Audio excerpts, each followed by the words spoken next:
ዱዓ ማለት መጠየቅ ማለት ነው፣ መፈለግ ማለት ነው። ከመፈለግ ከመጠየቅ በተጨማሪ ባሪያነትን መግለጫ ነው። የዱንያ ሓጃን የአኼራ ሓጃን መፈለጊያ መለመኛ ከመሆኑ ባሻገር ባሪያነትን ማረጋገጫ ነው።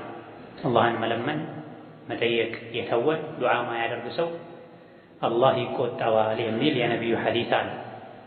ነቢዩ ዓለይሂ ሰላቱ ወሰላም አላህን ለምኑት ጠይቁት ብላ ትእዛዝ ነው። ይሄ አላህን በተከበረው ቃሉ ኡድዑ ረበኩም ብላ ጌታችሁ አላህን ተገዙት፣ ለምኑት፣ ጠይቁት ብላ። ስለዚህ ዱዓ ራሱን የቻለ ዒባዳ ነው። ልክ እንደ ሶላት፣ እንደ ጾም፣ እንደ ዘካ፣ እንደ ሐጅ፣ እንደ ሌሎች አንድ ሰው ዱዓ የሚያደርገው የእሱን ደካማነት አምኖ የአላህ ተባረከ ወተዓላ ሀያልነትና ቻይነት አምኖ ተቀብሎ ነው ዱዓ የሚያደርገው። ዱዓ እሱ ነው ዒባዳ የተባለለት ለዚህ ነው።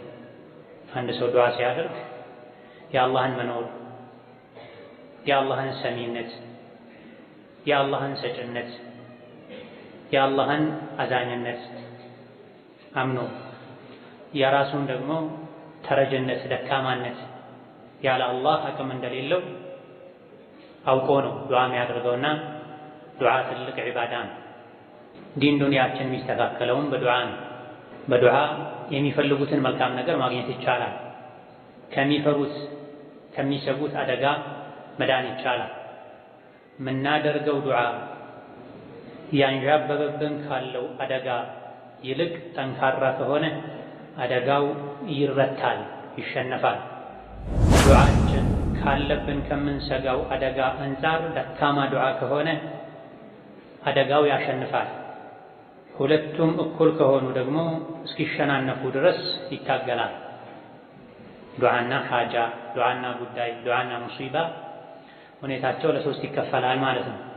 ያለብን አደጋ አሸናፊ ብርቱ ከሆነ ዱዓችን ደካማ ከሆነ አደጋው ሙሲባው አሸንፎ ሊከሰት ይችላል። የምናደርገው ዱዓ ግን ብርቱ ሆኖ ብዙ ሆኖ ቋሚ ሆኖ ከሙሲባው ከአደጋው ከችግሩ ከላቀ ከበለጠ ችግሩ ይሸነፋል፣ ዱዓ ያሸንፋል። ሙሲባውን ብርቱ ከሆነ አንዱ እንዲያሸንፍ ዱዓው መብለጥ አለበት። ዱዓውም ደካማ ከሆነ ሙሲባውም እንደዛው ደካማ ከሆነ መካከለኛ ከሆነ ሁለቱም እየታገሉ ይኖራሉ ማለት ነው። ስለዚህ ለማሸነፍ ችግሮችን ሙሲባዎችን በአላህ ፈቃድ ለማሸነፍ ብርቱ ዱዓ ማድረግ ያስፈልጋል። አንድ ዱዓ ብርቱ ነው፣ ጠንካራ ነው፣ ጥሩ ነው፣ አስተማማኝ ነው የሚባለው ሁለት ነገሮችን ሲያሟላ ነው። ብዙ አደቦች አሉት። በዋነኝነት ግን አደቡ ወደፊት እንመጣበታለን። አንደኛ ዱዓው ሲበዛ ነው። አንዳንድ ሰዎች ለሰከንድ ነው ለቅጽበት ነው ዱዓ የሚያደርጉት። ከመቼው እጃቸውን አንስተው በወጉ አንስተው ሳይጨርሱ አላሁመ ሰሊ ብለው ተነስተው ሮጠው ይሄዳሉ። ይህ ሳይሆን ለዱዓ ረጅም ሰዓት መስጠት ያስፈልጋል። ሁለተኛ ሲደጋገም ሙዋዘባ ይባላል፣ ኢልሓህ ይባላል። ዱዓ ላይ ችክ ማለት ይወደዳል። አላህን ሲለምኑ የሙጥኝ ብሎ ችክ ብሎ መለመን ተወዳጅ። ሰውን ችክ ብሎ ድርቅ ብሎ ደጋግሞ መጠየቅ የተወገዘ ነው። ላ የስአሉነ ናሰ ኢልሓፋ ሰደቃ ሊሰጣቸው የሚገባ እውነተኛ ተረጆች ማለት እነዚያ ሰውን ችክ ብለው ማይጠይቁ ናቸው ይላል አላህ ተባረከ ወተዓላ። ሰውን ችክ ብሎ መጠየቅ የሙጥኝ ብሎ መጠየቅ የተወገዘ ነው። በተቃራኒው ደግሞ ጌታ አላህን ጠንከር ብሎ የሙጥኝ ብሎ መጠየቅ የተወደደ ነው። አላህ ይሄን ይወዳል። አላህን ተባረከ ወተዓላ ያ ዘል ጀላሊ ወልኢክራም ያ ዘል ጀላሊ ወልኢክራም ያ ዘል ጀላሊ ወልኢክራም ማለትን እያበዛችሁ አዘውትራችሁ የሙጥኝ ብላችሁ ለምኑት ጠይቁት ብለዋል ነቢዩ ዓለይሂ ሰላቱ ወሰላም። እንደ ዱዓ ለሰው ልጅ የሚያስፈልግ ነገር የለም። ለዚህ ነው ሶላት ላይ ሁሌ ኢህዲነ ሲራጠል ሙስተቂም ሲራጠል ለዚነ አንዐምተ ዐለይሂም ያለን ፋቲሓ ላይ ዱዓ የምናደርገው፣ ተሸሁድ ላይ ዱዓ የምናደርገው፣ ስጁድ ላይ ዱዓ የምናደርገው፣ በሁለት ስጁዶች መሃል ዱዓ የምናደርገው፣ ከሶላት እንደወጣን ዱዓ የምናደርገው ዱዓ ስለሚያስፈልግ። እንደ ዱዓም ለሰው ልጅ ጥቅምን የሚያስገኝ አደጋን የሚከላከል ነገር የለም። እንደ ዱዓ ልብን የሚያረጋጋ ነገር የለም። የተለያዩ የሚያሳስቡ የሚያስጨንቁ ነገሮች ሲገጥሙን ከምንም በላይ ወደ ዱዓ ነው ልንዞር የሚገባ። ዱዓ ውስጡ ላይ ለአላህ መተናነስ፣ መዋደቅ፣ ስላለበት አላህ የሚወደው ዒባዳም ጭምር ነው። ለሱ ዝቅ ስንል ስናስታውሰው አላህ ይወደናል። ዱዓን ስንተው አብረን ለአላህ መተናነስንም ስለምንተው አላህን መርሳትም ጭምር ስለሚመጣ ዱዓን መተው አላህን ያስቆጣል። የሰው ልጅ ህይወቱ ላይ ብዙ አይነት ችግሮች ይገጥሙታል። የምናውቀውም ማናውቀውም አደጋ ከላያችን ላይ ከዙሪያችን ያንዣበበ ነው የሚኖረው። የምናውቃቸው ብዙ አይነት ፈተናዎች ይኖራሉ ዲን ላይ የሚመጡ። ፈተና ሲባል አካል ላይ፣ ህይወት ላይ፣ ንብረት ላይ፣ ቤተሰብ ላይ የሚመጣ ብቻ አይደለም። እሱ አንዱ ነው። ትልቁ ደግሞ ፈተና የዲን ፈተና ነው። የአኼራ ጉዳይ ነው። የጀነት የጀሃነም ጉዳይ ነው። የሽራጡ ጉዳይ ነው።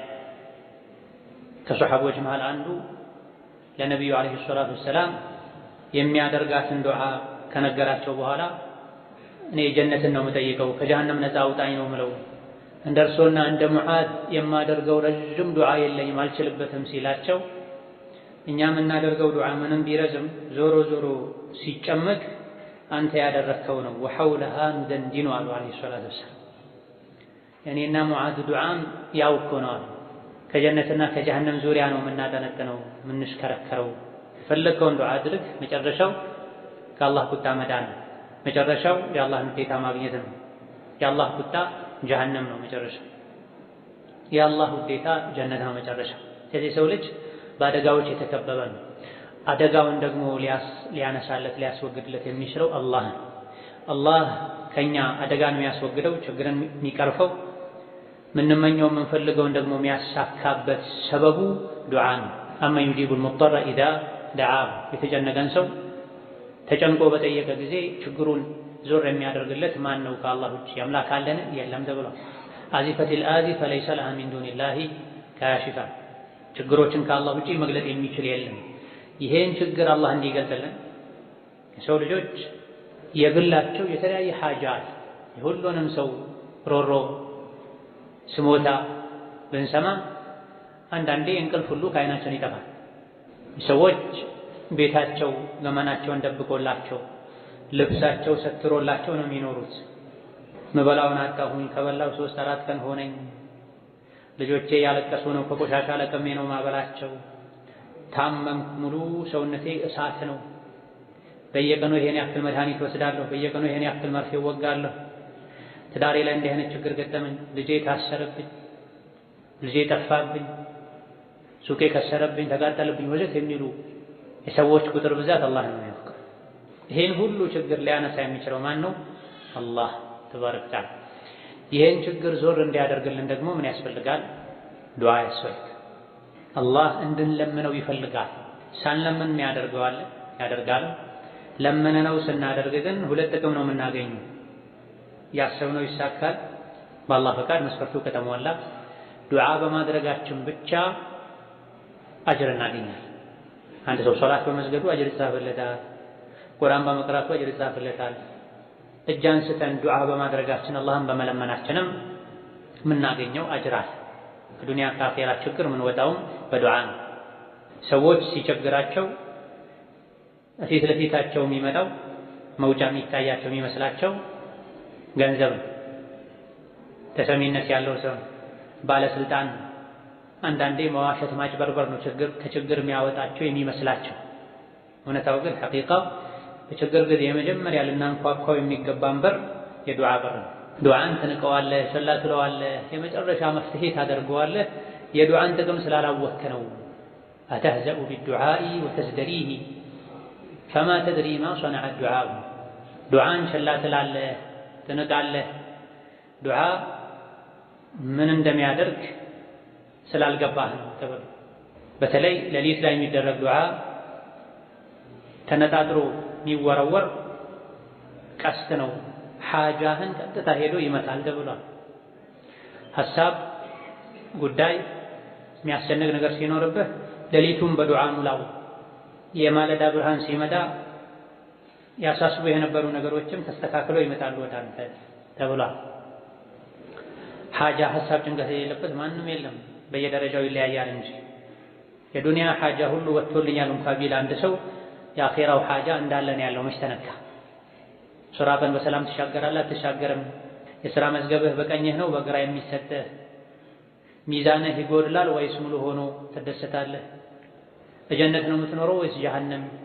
ብዙ ማናውቃቸው ተከድነው የሚጠብቁን የአኼራ ጉዳዮች አሉ።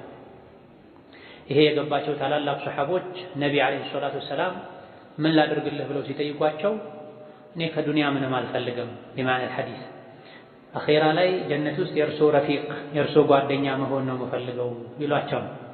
የዱንያ ስልጣንን፣ መሬትን፣ ሀብትን፣ ሴትን መጠየቅ ይችሉ ነበር።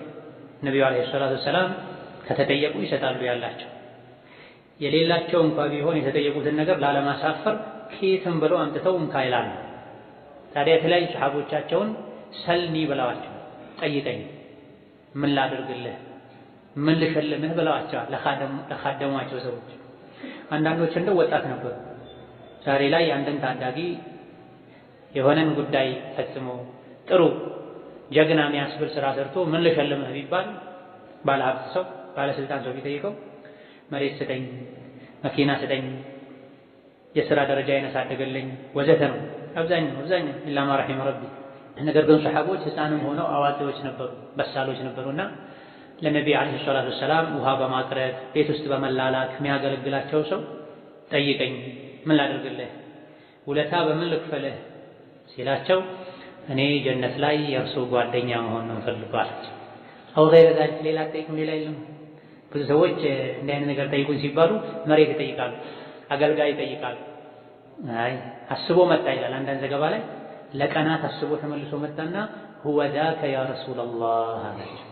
ይሄው ነው የኔ ምኞትና ፍላጎት፣ ሌላ አልፈልግም። የዱንያ መሬት ይወረሳል፣ ስልጣን ይሻራል፣ ወዘተ ዱንያዊ ቁሳቁስ ሁሉ የሚጠፋ ነው። እኔ የምፈልገው ማይጠፋው ነው። ጀነት ገብቼ ከጀነትም የእርሶ ጓደኛ መሆን ፈልጋለሁ አላቸው። የምኞት ጥግ ነው ይሄ፣ ከዚህ በላይ ምኞት የለም። ጀነትና የጀነት ጸጋ። እዚህ ላይ ጠንከር ማለቱን መጽናቱን ሲያውቁ ምን አሉ ነብዩ ሰለላሁ ዐለይሂ ወሰለም አዕኒ ዐላ ነፍሲከ ቢከትረቲ ሱጁድ። እሺ የጠየቀው ነገር በአላህ እጅ ነው ያለው፣ ያው ጌታ አላህን እጠይቃለሁ፣ አንተ ደግሞ ነፍስህ ለዛ ማድረግ እንድትበቃ ስጁድ በማድረግ ሶላት በመስገድ አግዘኝ አሉ አለይሂ ሰላቱ ወሰላም።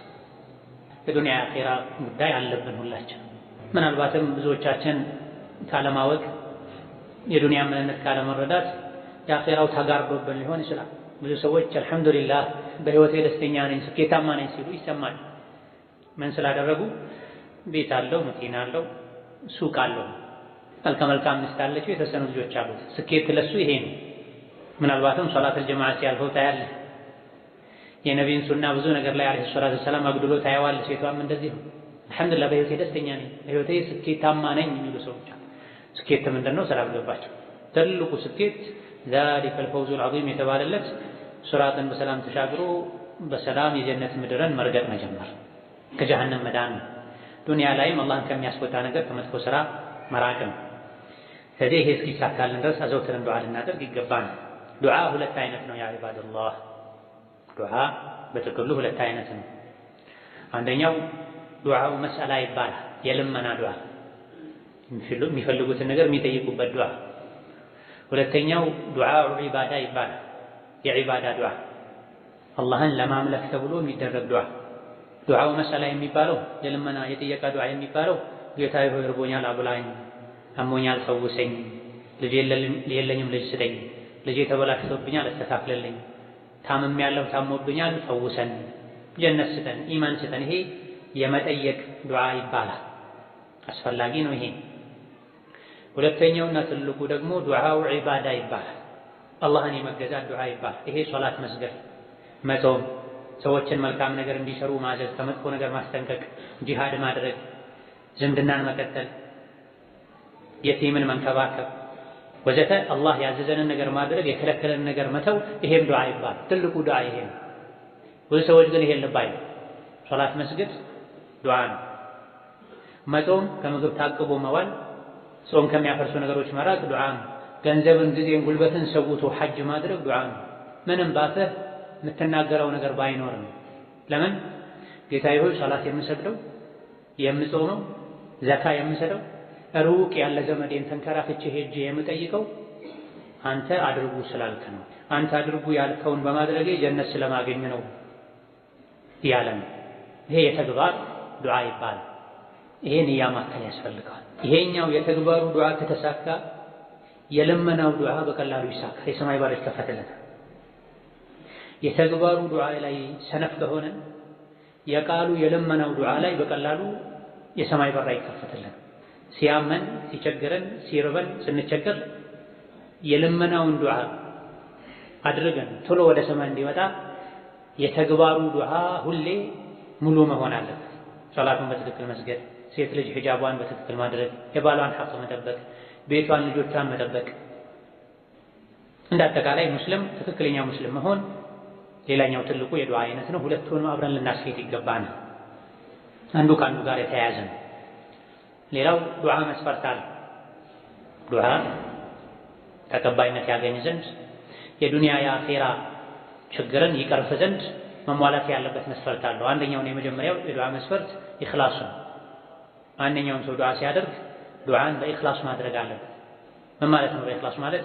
አንድ ዱዓ ሲያደርግ ሰው እንዲያይለት ብሎ ዱዓ ማድረግ የለበት። ማሻአላህ ሁሌ ዱዓ ያደርጋል፣ ዱዓ ታበዛለች፣ ዱዓ ያዘወትራል እንዲባል መሆን የለበት። ዱዓ የሚያደርገው ለኔ ያስፈልገኛል ብሎ ማድረግ አለበት። በተቻለ ያክል ዱዓን ደበቅ ብሎ ማድረግ ተወዳጅ፣ ተናንሶ ተዋድቆ ስብር ብሎ ለአላህ። ሁለተኛው ዱዓ ላይ ኢኽላስ የሚባለው አላህን ብቻ አጥርቶ መለመን፣ ከአላህ ጋር ቀላቅሎ ነቢያቶችን አለይሂም ሰላም አጅመዒን፣ ወልዮችን፣ ሷሊሖችን መለመን አይገባም። ይሄ ዱዓው እንዲደፈርስ ያደርገዋል። መለመን ያለበት አላህ ብቻ ነው። ሐዲስ ላይ ነቢዩ ምን ብለው አለይሂ ሰላቱ ወሰላም ኢዛ ሰአልተ ፈስአሊላህ፣ መለመን መጠየቅ ስትፈልግ አላህን ጠይቅ ብለዋል። አጠገባችን ያለን ሰው የሚችለውን ነገር መጠየቅ ይቻላል፣ ተፈቅዷል። ጓደኛ ጋር፣ ባልንጀራ ጋር፣ ዘመድ ጋር ሄዶ ቸግሮኛል 1000 ብር አበድረኝ፣ 100 ብር አበድረኝ ይቻላል። ነገር ግን እቤት ቁጭ ብሎ ያ ሰይድ አብዱልቃድር አልጀይላኒ 100 ብር ስጡኝ አይባልም፣ ሽርክ ነው። ኑር ሁሴን 100 ብር ስጡኝ አይባልም። ሌሎችንም አንተ በዙሪያ ያሉ የምታውቃቸው ሷሊሕ ወልይ የምትላቸውን ከሞቱ ከተቀበሩ በኋላ ልጅ ስጡኝ፣ ዓፊያ ስጡኝ፣ ገንዘብ ስጡኝ፣ ጠብቁኝ፣ በጥላው በኪሱ አድርጉኝ አይባልም። ይሄ ጀልና ነው፣ አላህን ያስቆጣል። መለመን ያለበት አላህ ብቻ። ኢዛ ሰአልተ ፈስአሊላህ። ነቢዩ ዓለይሂ ሰላቱ ወሰላም ታዳጊውን ሕፃን ያጎታቸውን ልጅ አብዱላህ ኢብኑ አባስን ሲመክሩ ምን ብለዋል? መለመን ስትፈልግ አላህን ለምን፣ እገዛ እርዳታ ስትፈልግ አላህን እርዳኝ በል ብለዋል ዓለይሂ ሰላቱ ወሰላም። ይሄ የዱዓ አንድ ትልቅ መስፈርት ነው። ወከዛሊክ ዱዓ ስናደርግ ሁለተኛው የዱዓ መስፈርት በሱና መሰረት መሆን አለበት። የረሱልን ዓለይሂ ሰላቱ ወሰላም የዱዓ አደራረግ ማወቅ አለበት። ዱዓ ማድረጋችንን ብቻ አይደለም ማየት ያለብን። ነቢዩ ዓለይሂ ሰላቱ ወሰላም የሚለምኑት አላህን ብቻ ነበር። አንድ ነቢዮችን፣ ሷሊሖችን፣ ወልዮችን ጠይቀው አያውቁ። ሁለተኛ ዱዓ ሲያደርጉ አላህን ያወድሱ ነበር፣ አላህን ያጠሩ ነበር፣ አልሐምዱሊላህ ማለት ያበዙ ነበር። ሶስተኛ ራሳቸው ላይ ሶላት ያወርዱ ነበር፣ የዱዓ አደብ ነው።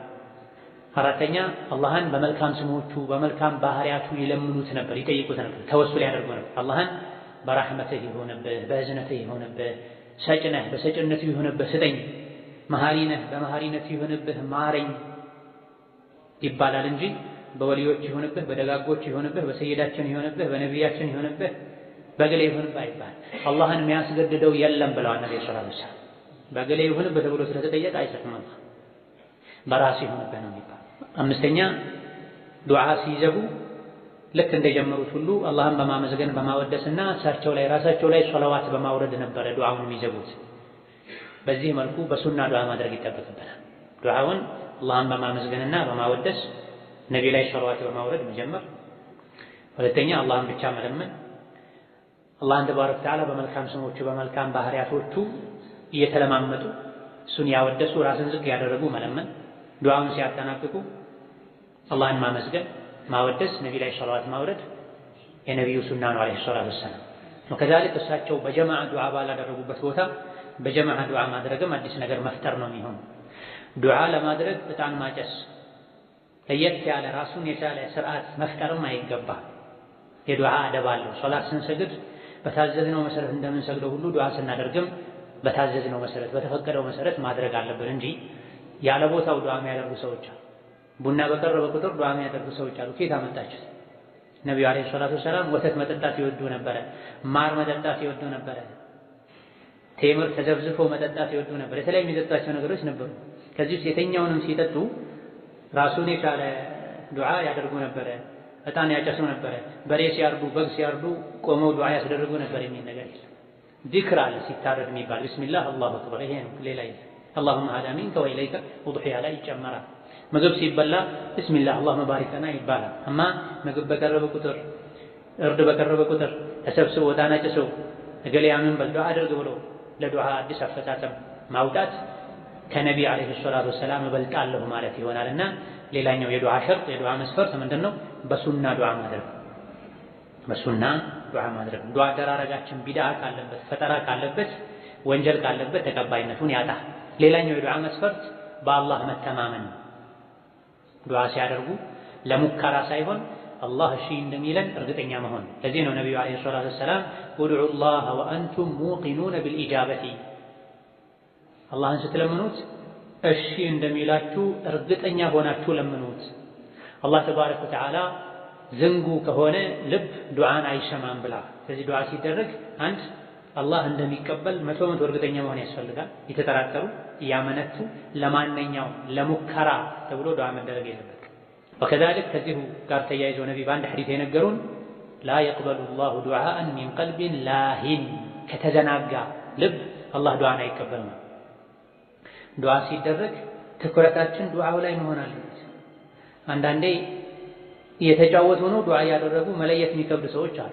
አንድ እጃቸውን እንደዚህ አድርገው በሌላኛው እጃቸው ፀጉራቸውን የሚያፉ ሰዎችን እናያለን። ዱዓ እያደረጉ ወደ ግራ ወደ ቀኝ ዞረው የሚያዩ፣ በል የጥፍራቸውን ቆሻሻ ሁሉ እንደዚህ ያደረጉ እየለቀሙ ዱዓ የሚያደርጉ ሰዎች አሉ። እንዲህ አይነቱ ዱዓ አላህ ዘንድ ተቀባይነት የለውም። ከተዘናጋ ልብ አላህ ዱዓን አይቀበልም ብለዋል። ዱዓ ስናደርግ ልባችን ዱዓው ላይ መሆን አለበት። ቃሉን ማስተንተን አለበት። የምናውቀውን ዱዓ ማድረግ አለበት። ወከዛሊክ ዱዓ ላይ ቆራጥነት ያስፈልጋል። ሌላኛው የዱዓ መስፈርት ነው። ጌታዬ ሆይ ከፈለክ እንዲህ አድርግልኝ አትበሉ ብለዋል ነብዩ ሰለላሁ ዐለይሂ ወሰለም። አንዳችሁ አላህን ሲለምነው ቁርጥ አድርጎ ይለምነው። ከፈለክ እንዲህ አድርግልኝ አትበሉ። የሚያስፈልገንን የሚጠቅመንን ነገር ቀጥታ አላህን መለመን እንጂ ከፈለክ ያለን ያንተለተለን ዱዓ ማድረግ አይገባም። ሌላው ዱዓችን መቅቡል እንዲሆን ተቀባይነት እንዲያገኝ እንዲሰምር ለዱንያ ለአኺራ እንዲጠቅም መጠበቅ ያለባቸው አደቦች አሉ። የዱዓ አደብ ስነ ስርዓቶች አሉ። ከዚህ አንዱ ከተቻለ ዱዓ ከማድረግ በፊት ውዱእ ማድረግ፣ ዱዓ ከማድረግ በፊት ውዱእ ማድረግ፣ ወደ ቂብላ ዞሮ ዱዓ ማድረግ። ሶስተኛው ወንጀል ካለ ጥፋት ካለ ጉድለት ካለ ያን ቀድሞ ማስተካከል ወይም ተውበት ማድረግ ማለት። በአንድ በኩል አላህን አስቆጥቶ በሌላ በኩል እንዲያደርግልኝ ሁለቱ አብሮ አይሄዱም። አንድ ልጅ አባቱን ወይም እናቱን ቀልበ ደረቅ የሆነ አደበቢስ የሆነ ልጅ አባትና እናቱን ተሳድቧቸው አመናጭቋቸው የከለከሉትን አድርጎ ያዘዙትን እምቢ ብሎ ወጥቶ ወዲያው ተመልሶ መጥቶ አባቴ እንዲህ አይነት ነገር አድርግልኝ አይልም፣ አይባልም። ሁለቱ አብሮ አይሄዱም። ወሊላሂል መሰሉል አዕላ።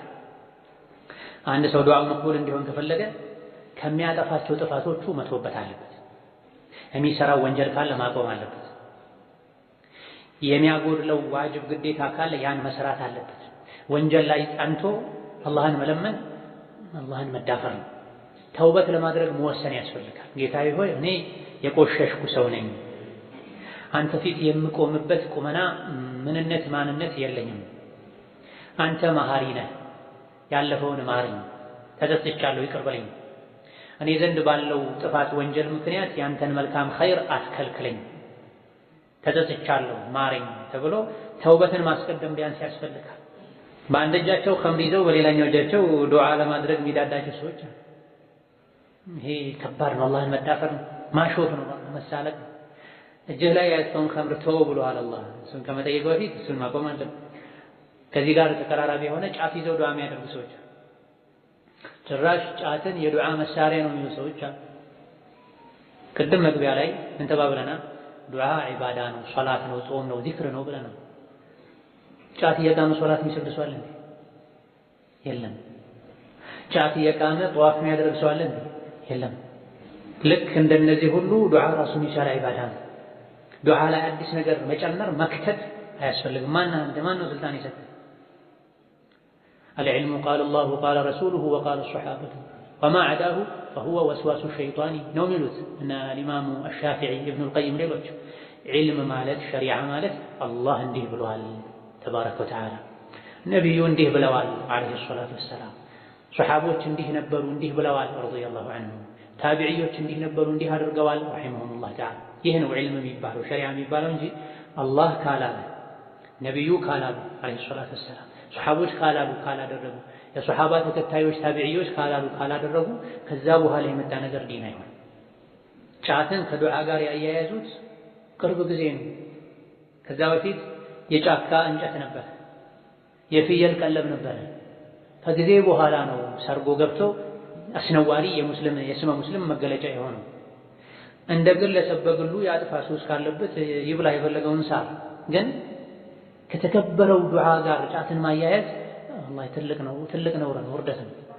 ያው ትልቅ ሰዎች መከራከሪያቸው ምንድነው? የሀገራችን ሼኾች አድርገውታል። የሀገራችን ሼኾች ከነቢ በኋላ የተላኩ ሌላ ነቢይ እኮ አይደሉም።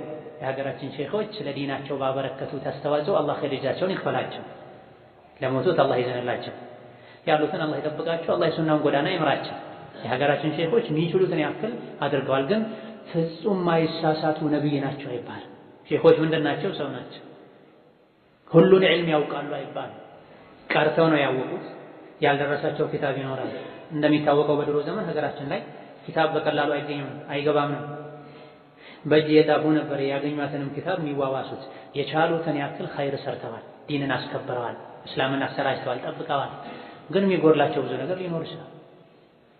ማስረጃው ስላልደረሳቸው እነሱም ሰው ሲል ሰምተው ስለያዙት ሼኾች ብለዋል ብቻ ተብሎ ጫት የዱዓ መሳሪያ ነው ተብሎ አፈን በጫት አቁሽሾ አላህን መለመን ትልቅ ወንጀል ነው። ቀበሌ ጉዳይ ቢኖርህ የቀበሌ ባለስልጣንን የክፍለ ከተማ አስተዳደርን ለማናገር አፍህን በጫት ሞልተህ ሄደህ ታናግራለህ? አበደን። ጥቅምም ከነበረ ተግመጥመጠህ መፋቂያ ተጠቅመህ አፍህን አጽድተህ ነው ክብርነት ያልክ ዝቅ ብለህ የምታናግረው አንድን ተራ ሰው ማለት። እንዴት ነው አላህን አፍ በጫት ተሞልቶ አላህ የምናናግረው? ይሄን ለማድረግ ማስረጃ ካለ አይዘገንነንም፣ ደስ ይለናል። አምጡ ማስረጃው። የለውም ማለት ማስረጃ ይዘገንን ነው፣ ይከብድ ነው፣ ይቀፍ ነው። አፍ ቆሾ አላህን ማናገር ያውም ጎጂ በሆነ ነገር ሐራም በሆነ ነገር ላይ ሆኖ ቅድም እንዳልነው ወንጀል ላይ ሆኖ አላህን መለመን እንደማለት። ጫት ካለው ጉዳት አንፃር መጠቀሙ ወንጀል ነው፣ መሸጡ ሐራም ነው። መጠቀሙ ወንጀል ነው፣ መሸጡ ሐራም ነው። ጎጂ እንደሆነ የዓለም ጤና ድርጅትም ተስማምቷል። ካደንዛዥ እጾች መድቦታል። እኛ ምንድን ነው የምንከተለው? በሸሪዓ ዑለሞች ሐራም ነው ካሉ፣ በሳይንስ የጤና ባለሙያዎች ጎጂ ነው ካሉ፣ ከሁለቱ ውጭ ምንድን ነው የምንፈልገው? ማንን ነው የምንሰማው? ኢዛ ከዱዓ ደባንዱ ተውበት ማድረግ ነው። ጫት እየቃሙ አላህን መለመን ዱዓ ማድረግ አለ። ወደ አላህ መቅረብ ሳይሆን ከአላህ መራቅ ነው የሚሆነው። ወከዛሊክ ከዱዓ ደባንዱ ዱዓ ከመጀመር በፊት ቅድም እንዳልነው አላህን በማወደስ በማጥራት ነቢ ላይ ሶላዋት በማውረድ መጀመር። እንደዚሁ አላህን በማወደስና ነቢ ላይ ሶላዋት በማውረድ ዱዓውን ማጠናቀቅ ነው። ወከዛሊክ ከዱዓ አደብ ሌላኛው ዱዓ ሲያደርጉ በራስ መጀመር ነው።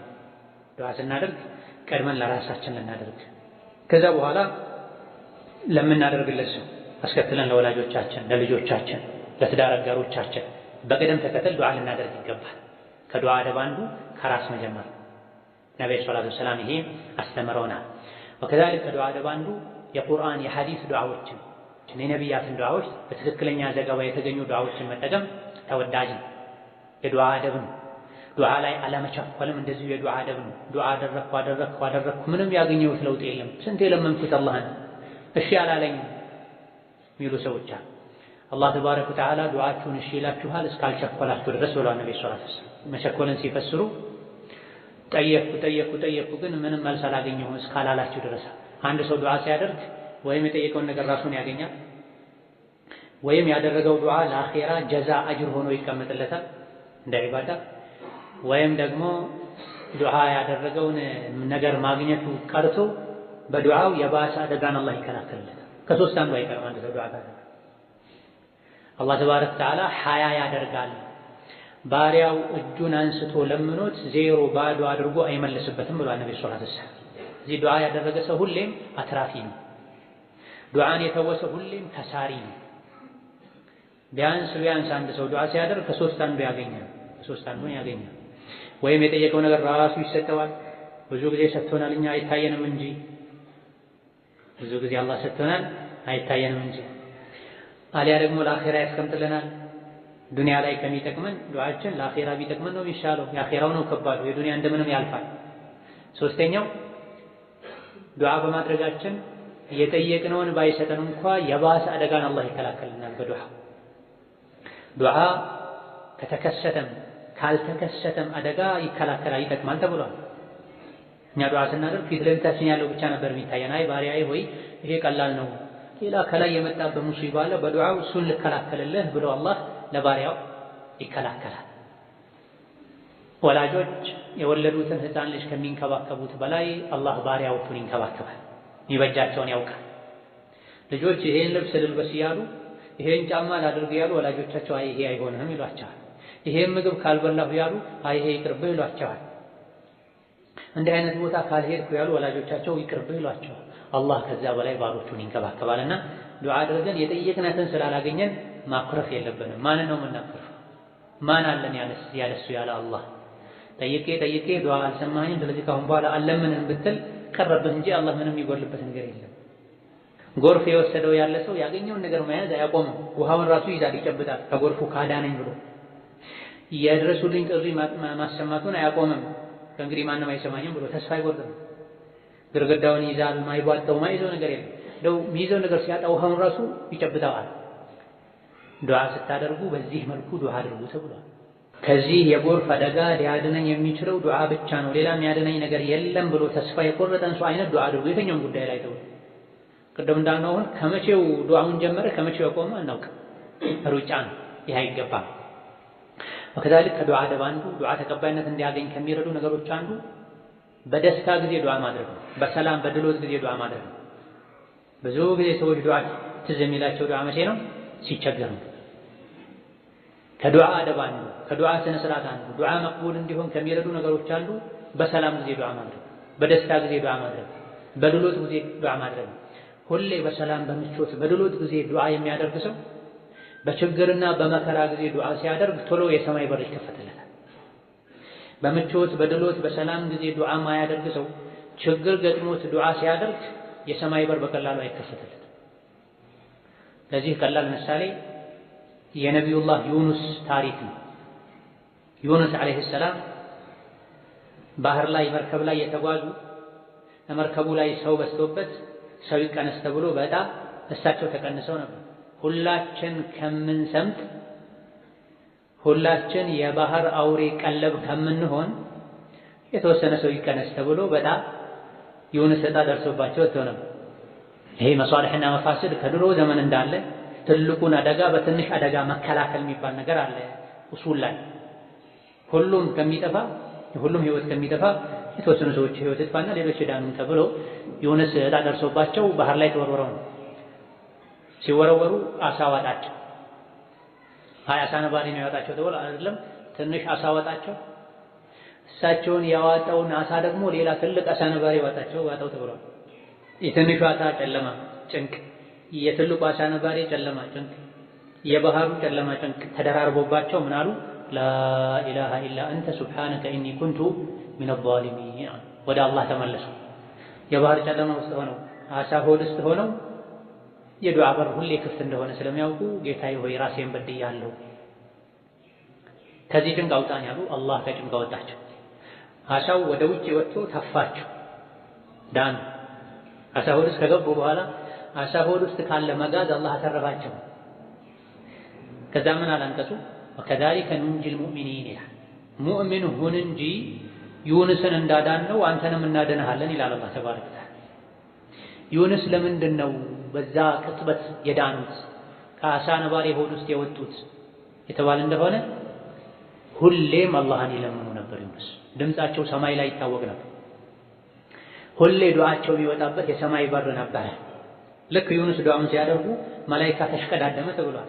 ይሄማ የሚታወቅ ባሪያ የአላህ ባሪያ ድምፅ ነው፣ እኔ ነኝ ጉዳዩን ፈጽመው ያሉ መላኢኮች ተረባርበዋል ተብሏል። ስለዚህ ዱዓችን መቅቡል እንዲሆን ዱዓችን ቦታ እንዲሰጠው በሰላም ጊዜ የዒድም ቀን የሰርግም ቀን በጥጋብም ጊዜ በምቾትም ጊዜ ዱዓ ማድረግ አስፈላጊ ነው። ዱዓ መቅቡል የሚሆንባቸው ወቅቶች አሉ። ከዚህ አንዱ ለይለቱል ቀድር ነው። ዱዓ መቅቡል ከሚሆንባቸው አጋጣሚዎች፣ ጊዜያቶች፣ ቦታዎች አንዱ ለይለቱል ቀድር ወደ ኋላ ላይ ለይለቱል ቀድር ላይ የሚባልን ዱዓ አባባሉን ትርጉሙን የምናይ ይሆናል። ሌላው ዱዓ መቅቡል ከሚሆንባቸው ጊዜያቶች አንዱ ፈርዱ ሰላት ነው። የፈርዱ ሰላት መጨረሻ ላይ የሚደረግ ዱዓ አይመለስም። ነብዩ ሰለላሁ ዐለይሂ ወሰለም አላህ ዘንድ ይበልጥ ተቀባይነት የሚያገኝ ዱዓ የቱ ነው ብለው አቡ ኡማማ እንደተጠየቁ ነብዩ ሰለላሁ ዐለይሂ ወሰለም እንደተጠየቁ አቡ ኡማማ ተናገሩ። ነብዩ ምን አሉ? ጀውፉ ሌይል አኺራ የሌሊቱ መጨረሻ ላይ የሚደረግ ዱዓና ወድቡረ ሶላት አልመክቱባት ከፈርዱ ሰላቶች በኋላ የሚደረግ ዱዓ ነው ተሰሚነት ያለው ዱዓ። ከፈርዱ ሶላት በኋላ የሚለው በሁለት ተተርጉሟል። አንደኛ ተሸሁድና ተህያቱን ከጨረሰን በኋላ ሳናሰላመት በፊት ሶላት ውስጥ ሆነው የምናደርገው ዱዓ ነው ተብሏል። ሁለተኛው ሶላት እንዳለቀ የሚደረግ ዱዓ ነው ተብሏል። የሚሻለው ተህያቱን ተሸሁድን እንደጨረሰን ሶላት አለ ነቢ አውርደን ከማሰላመታችን በፊት ዱዓ ማድረጉ ነው የሚሻል። ከሶላት ወጥቶ ዱዓ ከማድረግ ሶላት ውስጥ ሆኖ ዱዓ ማድረጉ ይበልጥ ተቀባይነት እንዲኖረው ያደርጋል። ያለፉት ሳምንታት ደርሳችን ላይ እንደጠቀስነው በአረብኛ ዱዓ ማድረግ ማይችል ሰው ተሸሁዱን ሶላት አለ ነቢዩን በአረብኛ አድርጎ ቀሪውን በራሱ ቋንቋም ዱዓ ቢያደርግ ይችላል። ነቢዩ አለይሂ ሰላቱ ወሰላም አንዳቸው ተሸሁድን ከጨረሰ በኋላ ሶላት አለ ነቢ ካወረደ በኋላ ደስ ያለውን ዱዓ ያድርግ ብለዋል። ይሄ ቡኻሪ የዘገቡት ሐዲስ ነው። ደስ ያለውን ዱዓ ለማድረግ ቋንቋ ከገደበው በሌላ ቋንቋ ማድረግ ይችላል። በሌላ ቋንቋ ማድረግ ማይቻለው ተሸሁዱን ራሱን፣ ፋቲሐውን ራሱን፣ ተክቢሩን ራሱን፣ ስጁድ ሩኩዕ ላይ የሚባለውን ሱብሓነ ረቢየል አዕላ፣ ሱብሓነ ረቢየል አዕላ፣ ሱብሓነ ረቢየል ዐዚሙን በሌላ ቋንቋ መቀየር አይቻልም። የሶላት ክፍል ዋጅቡን በአረብኛው ቋንቋ ካደረጉ በኋላ ስጁድ ላይም ይሁን ተሸሁድም ላይ ይሁን በራስ ቋንቋ አላህን ቢለምኑ የሚከለክል ነገር የለም። ቋንቋ የአላህ ተአምር ነው። በዚህ ቋንቋ እንጂ አትለምኑኝ አላለም አላህ ተባረከ ወተዓላ። ነገር ግን ሶላት ውስጥ በሌላ ቋንቋ ዱዓ ማድረግ የሚችለው ማን ነው? አረብኛ የማይችል ሰው። አረብኛ የማይችል ሰው። አሻሂድ ከሶላት በኋላ የሚለው ከማሰላመት በፊት ነው ተብሎ ተፈስሯል። ሊአነ ድቡረ ሸይኢ አኺሩሁ የአንድ ነገር መጨረሻው ማለት ድቡሩ ማለት ምን ማለት ነው? የኋለኛው አካሉ ማለት ነው። ከሱ ጋር የተያያዘ ነው። ድቡሩ ዳባ ይባላል። የእንስሳት ድቡር ይባላል። መቀመጫ ድቡር ይባላል። የሰውነት የመጨረሻ አካል ስለሆነ ማለት ነው። ድቡሩ ሶላት ማለትም ከሶላት ያልተለየ የሶላት የመጨረሻ አካል ማለት ነውና ሶላት ውስጥ ሆኖ ዱዓ ማድረጉ በላጭ ነው። ከሶላት በኋላም ቢሆን ከፈርዱ ሶላት በኋላ በግል አንዳንዴ ዱዓ ማድረግ ይቻላል። ከሶላት በኋላ የሚባሉ ዚክሮችም ዱዓ ናቸው እንጂ በጀማዓ ተሰብስቦ ከሶላት በኋላ ዱዓ ይደረጋል ማለት አይደለም። ይሄ ነቢይም ሰሐቦችም ታቢዒዎችም እነ ኢማሙ ሻፊዒ ማናቸውም አላደረጉም። ሌላው ሌሊት ላይ ነው ዱዓ መቅቡል የሚሆንበት የሌሊቱ መጨረሻ ነው። የሰማይ በር ከእኩለ ሌሊት በኋላ ይከፈታል።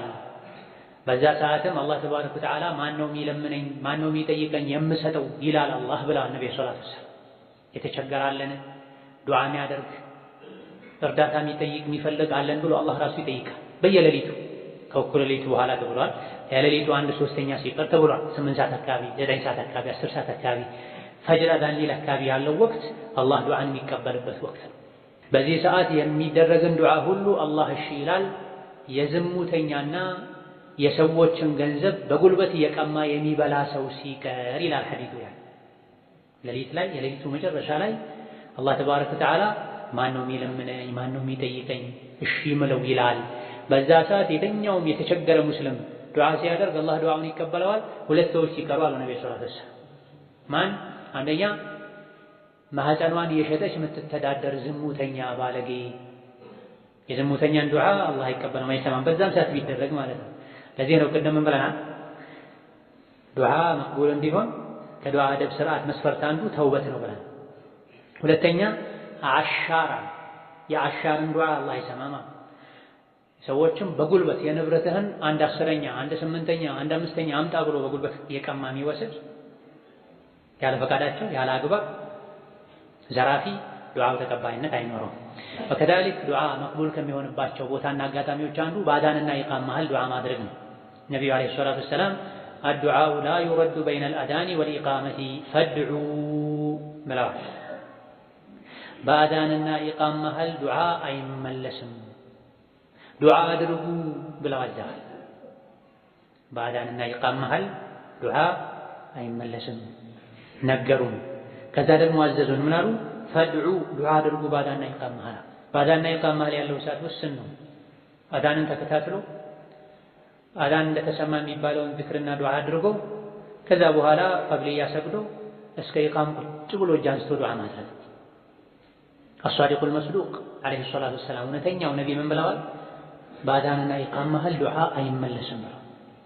ታዲያ ስንት ያደረግኩ የታለ ያልተሰማም ያልክ እንደሆነ ዱዓችን ተቀባይነት እንዳያገኝ የሚከለክሉ ነገሮች አሉ። ሐራም መብላት፣ ሐራም መልበስ፣ ሐራም መጠጣት፣ ዝምድና መቁረጥ፣ በመልካም ማዘዝ ከመጥፎ መከልከልን መተው መምከርን፣ ሰዎችን መጥፎ ሁኔታ ላይ ስናይ ተው አላህን ፍራ ማለትን መተው ወዘተ ዱዓችን ወደ ሰማይ እንዳይወጣ ያደርጋሉ።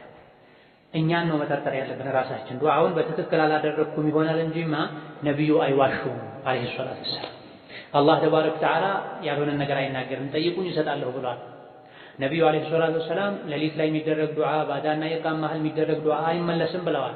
ታዲያ ለምንድን ነው እኔ ዱዓ አድርጌ ግቡን ያልመታው ያለን እንደሆነ ጣታችን ወደ ራሳችን መቀሰር አለብን። ምበላው ምጠጣው ሐራም ነው ማለት ነው? ርዝቄ ሐላል አይደለም ማለት ነው? ወይስ ዝምድና ቆርጫለሁ ማለት ነው? ወይስ ያለን ወደኛ ተመልሰን ራሳችንን መፈተሽ አለብን እንጂ አላህና መልእክተኛው ላይ ውስጣችን ላይ ጥርጣሬ ሊኖር አይገባም። ወከዛሊክ ዱዓ መቅቡል ከሚሆንባቸው አጋጣሚዎችና ቦታዎች አንዱ ዝናብ ሲዘንብ ዱዓ ማድረግ። ዝናብ እየዘነበ የአላህ ረሕመት ስለሚወርድ በዛ ሰዓት ዱዓ ማድረግ ዱዓ መቅቡል እንደሚሆን ተነግሯል። ዘምዘም ሲጠጣ ዘምዘምን ሲጠጡ ዱዓ ማድረግ መቅቡል እንደሚሆን ተነግሯል። ማኡ ዘምዘመ ሊማ ሹሪበ ለሁ ዘምዘም ለተጠጣለት ዓላማ ይውላል ተብሏል። ወከዛሊክ ከሶላት ውስጥ በተለይ ሱጁድ ላይ ተኮኖ የሚደረግ ዱዓ መቅቡል እንደሆነ ነቢዩ ዓለይሂ ሰላቱ ወሰላም ተናግረዋል። ማታ በተኙበት መሃል ላይ የነቃ ሰው የባነነ ሰው ላኢላሃ ኢለላሁ ወሕደሁ ላ ሸሪከ ለሁ ለሁል ሙልኩ ወለሁል ሐምዱ ወሁወ ዐላ ኩሊ ሸይኢን ቀዲር አልሐምዱሊላህ ሱብሓነላህ ወላኢላሃ ኢለላህ ወላሁ አክበር ብሎ ከዛ በኋላ ዱዓ ያደረገ እንደሆነ አላህ ዱዓውን ይቀበለዋል ብለዋል ነቢዩ ሰለላሁ ዐለይሂ ወሰለም። ቡኻሪ የዘገቡት ሐዲስ ማታ ላይ የባነነ ሰው መን ተዓራ ሚነል ለይል እንቅልፉን ጨርሶ ሳይሆን መሃል ላይ ብንን ብሎ ተነስቶ በዛች ሰዓት አላህን አስታውሶ ዱዓ ያደረገ ሰው አላህ ዱዓውን ይቀበለዋል፣ አይመለስም ብለዋል። ወከዛሊክ የውሙ ዓረፋ ላይ 9ኛው ቀን ሐጅ ላይ ተኮኖ የሚደረግ ዱዓ እንደማይመለስ ተነግሯል። ዶሮ ሲጮህ አውራ ዶሮ ሲጮህ ዱዓ መደረግ እንዳለበት መላኢካ ሲያይ ነው የሚጮኸው ዱዓ አድርጉ ተብሏል። በዛ ሰዓትም ዱዓ መቅቡል ይሆናል። ወከዛሊክ ሙስሊም ለሙስሊም ወንድሟ ለእህቷ በርቀት የሚደረግ ዱዓ እገሌ የሚባል ሰው አለ ጌታዬ ሆይ የምወደው ማውቃት ሐጃውን አሳካለት ሐጃውን አውጣላት ብሎ አጠገባችን ለሌለ ሰው በተለይ ዝምድና ምንም ሐጃ ከእሱ ጋር ግንኙነት ለሌለን ሰው እስላማዊ ወንድማማችነት አሳስቦን ለወንድም ለወገን በርቀት ዱዓ ማድረግ ዱዓችን መቅቡል እንዲሆን ያደርጋል። ለአንተም እንደዛው ይለዋል መላኢካ ብሏል ነብዩ ሰለላሁ ዐለይሂ ወሰለም።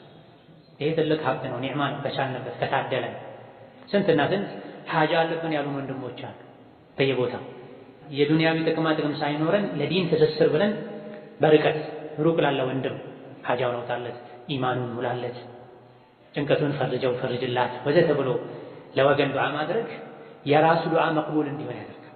እንዲህ ብሎ ሩቅ ላለ ሰው ዱዓ የሚያደርግ ሰው መላኢካ ከሱ ራስጌ ጋር ቆሞ ለአንተም እንደዛው ይለዋል ብለዋል ነብዩ አለይሂ ሰላቱ ወሰላም። ከዛሊክ የተበዳይ ዱዓ መቅቡል ነው ብለዋል ነብዩ ሰለላሁ ዐለይሂ ወሰለም። የተበደለ ሰው ዱዓ መቅቡል ነው። ሰውን በድለን ዱዓ እንዳያደርግብን መጠንቀቅ አለብን። እንደዚሁ ደግሞ የመንገደኛ ዱዓ መቅቡል ነው እስኪመለስ ድረስ ብለዋል ነብዩ ሰለላሁ ዐለይሂ ወሰለም። ከሀገሩ ከቤቱ የወጣ ሰው ሐጃውን ፈጽሞ ወደ ቤቱ እስኪመለስ ድረስ የሚያደርገው ዱዓ መቅቡል ነው ተብሏል። ለምን ተለየ የተባለ እንደሆነ ብዙ ጊዜ ሙሳፍር አላህ ላይ ተመክቶ ነው የሚወጣው።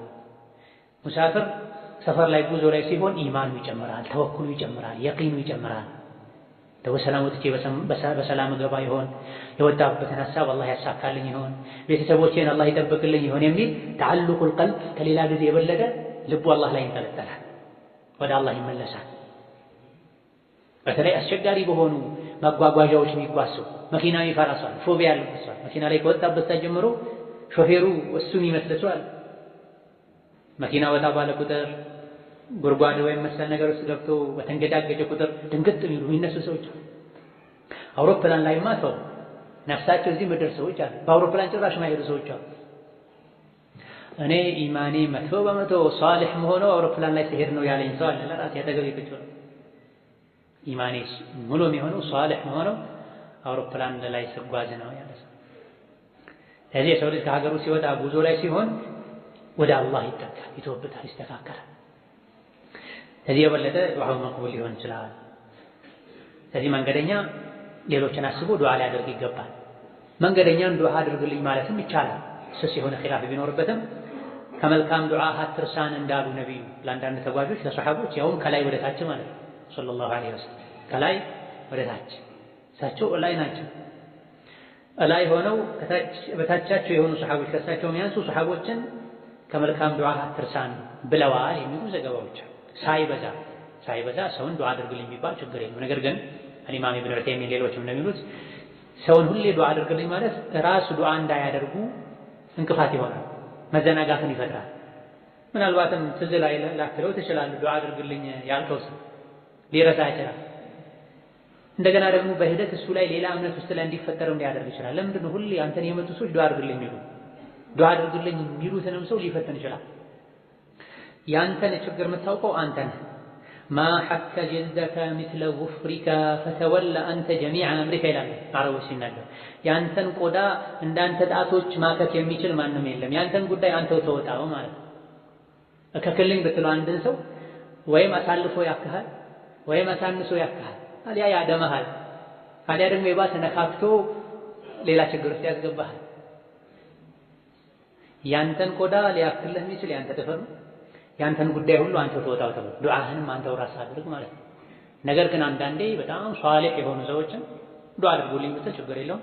ነገር ግን ዱዓ አድርጉልኝ ስትል አንተን ብቻ አስበህ ዱዓ አድርጉልኝ ከምትላቸው ሁለታችንም እንድንጠቀም፣ ይሄን ሰው ዱዓ አድርግልኝ ልበለው፣ ዱዓ ያደርግልኝ እሱም ጭምር ስለሚጠቀም እኔንም ሊጠቅመኝ እሱም ሊጠቀም ብለህ ነይተህ አስፍተህ ካልክ ይሄኔ ከረሃው ይቀራል ማለት ነው። ሁሉ ነገር ላይ ግንዛቤ ካለን መውጫ አለ ማለት ነው። ዝም ብለህ ሰው ባገኙ ቁጥር ዱዓ አድርግልኝ ብዙ ዱዓ አድርግልኝ ተራ የተለመደ ነገር ሆነ። አንዴ ለራሱ እጁን አንስቶ ዱዓ ያደርግም ዱዓ አድርግልኝ፣ ሰላም ነው እንዴት ነህ ዱዓ አድርግልኝ። ይሄ የዱዓውን ቂማ ያሳጠዋል። እንደው ወንድሜ ምን ገጥሞት ነው ብለህ ተጨንቀህ ለየት ያለ ዱዓ እንዳታደርግም ያደረገ ነው። ሰዎች በተገናኙ ቁጥር ዱዓ አድርግልኝ ብቻ ብለው ይሄዳሉ።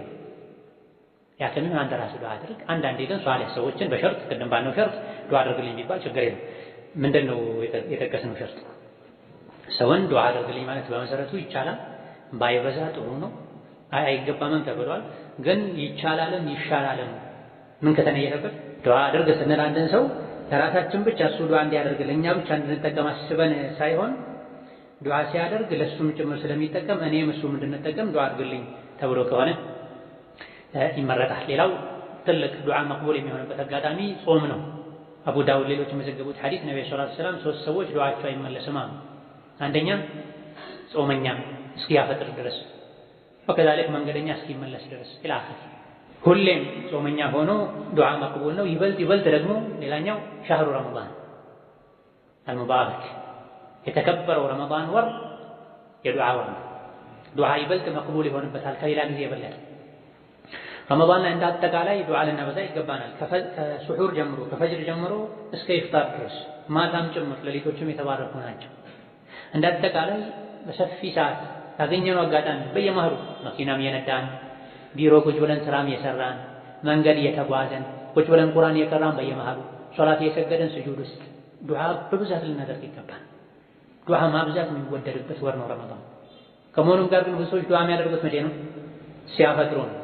ቴምር እዚህ ጋር፣ ውሃ እዚህ ጋር፣ ወተት እዚህ ጋር፣ ዱዓ እዚህ ጋር።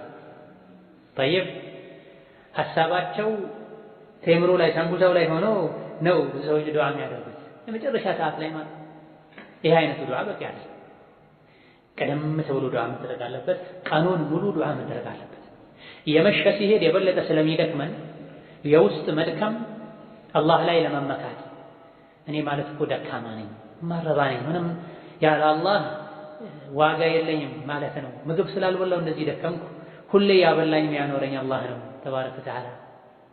ስለዚህ ያለሱ ምንም አይደለሁም ማለት ነውና ጌታዬ ሆይ ብሎ ወደ አላህ እንድንመለስ ያደርጋል። መራቡ የሌሊቱ የቀኑ መጨረሻ ላይ ልክም ሲሉ አመሻሽ ላይ ማድረጉ የበለጠ ይወደዳል። አዎ ግን ቀኑን ሙሉ ከዱዓ ርቀን ቴምር ሲቀመጥ አይደለም ዱዓ ትዝ ሊለን የሚገባ የልብ ዱዓ መሆን አለበት። ሁሉም የረመዳን የቀኑ ክፍለ ጊዜ ላይ ሰፊ ሰዓት ላይ ዱዓ ከማድረጋችን ጋር ደግሞ ሌላው ትልቁ የዛሬ ሙሐደራችን ነጥብ የሆነው ከረመዳን ጋር ከጾም ጋር ከረመዳን ምሽት ዒባዳዎች ጋር ተያይዘው የሚደረጉ ዱዓዎች አሉ። አንዱ ኢፍጣር ላይ የምንለው ዱዓ ነው። ከአብዱላህ ብን ዑመር እንደተዘገበው አቡ ዳውድ ተዘግበው አልባኒ ሐሰን ሶሒህ እንዳሉት ካነ ረሱሉላህ ሰለላሁ ዐለይሂ ወሰለም ኢዛ አፍጠረ ቃለ ዘሀበ ظመኡ ወብተለት ልዑሩቁ ወተበተ ልአጅሩ ኢንሻአላህ። ነቢዩ ዐለይሂ ሰላቱ ወሰላም ጾመው ውለው ሲያፈጥሩ ዘሀበ ظመእ ወብተለት ልዑሩቅ ወተበተ ልአጅሩ ኢንሻአላህ ይሉ ነበር። ስለዚህ ጾመኛ ቀኑን ሙሉ ዱዓ ማድረግ አለበት። ልክ ደግሞ ሲያፈጥር ሊለው የሚገባ ራሱን የቻለ ዱዓ አለ። ቀን ሙሉ የምናደርገው ዱዓ የተገደበ አይደለም። የፈለግነው ዱዓ ማድረግ እንችላለን። የቁርአን የሐዲስ ዱዓ መልካም ዱዓ። አንድ ሰው ዱዓ እንዲያደርግ የግድ ቁርአን ሐዲስን ክታቡ ዳዕዋትን መሐፈዝ አለበት፣ አልአዝካርን ሒስነ ሙስሊም መሐፈዝ አለበት ማለት ነው። ቃል ነው ይሄ ቢሆን ቢሳካ ጥሩ። ካልሆነ አሊፍ ባታን ማያውቅ ሰው የቁርአን የሐዲስን ዱዓ እንኳ ያልሐፈዘ ሰው ጌታውን ካወቀ ተውሂድን ከያዘ ከሱ አንደበት የሚመነጭ ዱዓ አንዳንዴ አንተ ተውሂድን ሱናን አውቃለሁ የምትል የኪታብ ዝክሮችን ሸምድደህ ግን በልብህ አላህን በትክክል ማታውቅ ማታከብር ሰው ከምታደርገው ዱዓ አላህን በትክክል የሚያውቅ የጃሂል ዱዓ ሊሻል ይችላል። አንዳንድ አባት እናቶች አያቶች የሚያደርጉት ዱዓ ወላሂ ይነዝራል ሰውነት ልጣፈው ሁሉ ያስብልሃል። ቁርአን ያልቀሩ ሐዲስ ያልቀሩ ኧረ እንደው አሊፍ ባታን ማይለዩ አባት አያቶች አሉ። አንዳንድ ዱዓ ሲያደርጉ ሳታስበው ባይረሳ አላህ እንዴት እንደሚገልጹት ለአላህ እንዴት እንደሚተናነሱ አላህ እንዴት እንደሚያወድሱት ከውስጥ የመነጨን ይሄ ዱዓ ይሻላል። ቃሉ ቁርአን ሐዲስ ላይ ላይኖር ይችላል፣ ግን ከቁርአን ሐዲስ የሚጋጭ አይደለም። ሰማዩን ከፍ ያደረግክ ምድሩን የዘረጋ ዝናቡን የምታዘንብ ጌታዬ ሆይ ያሉ የቁርአኑ በሌላ አገላለጽ ገለጹት እንጂ የሐዲሱን። ስለዚህ አባቶች አያቶች ትልልቅ ሰዎች የዱዓ ተለምዶ ያላቸው ሰዎች ተሰጥኦ ያላቸው ሰዎች የሐዲስን የዝክርን አላደረጉም ብላ ቸላ ማለት የለም። አፈጻጸሙ ላይ ቢድዓ ካለ ምከራቸው። አባቴ አያቴ እንደዚህ ዱዓ አይደረግም ብለህ ምከራቸው።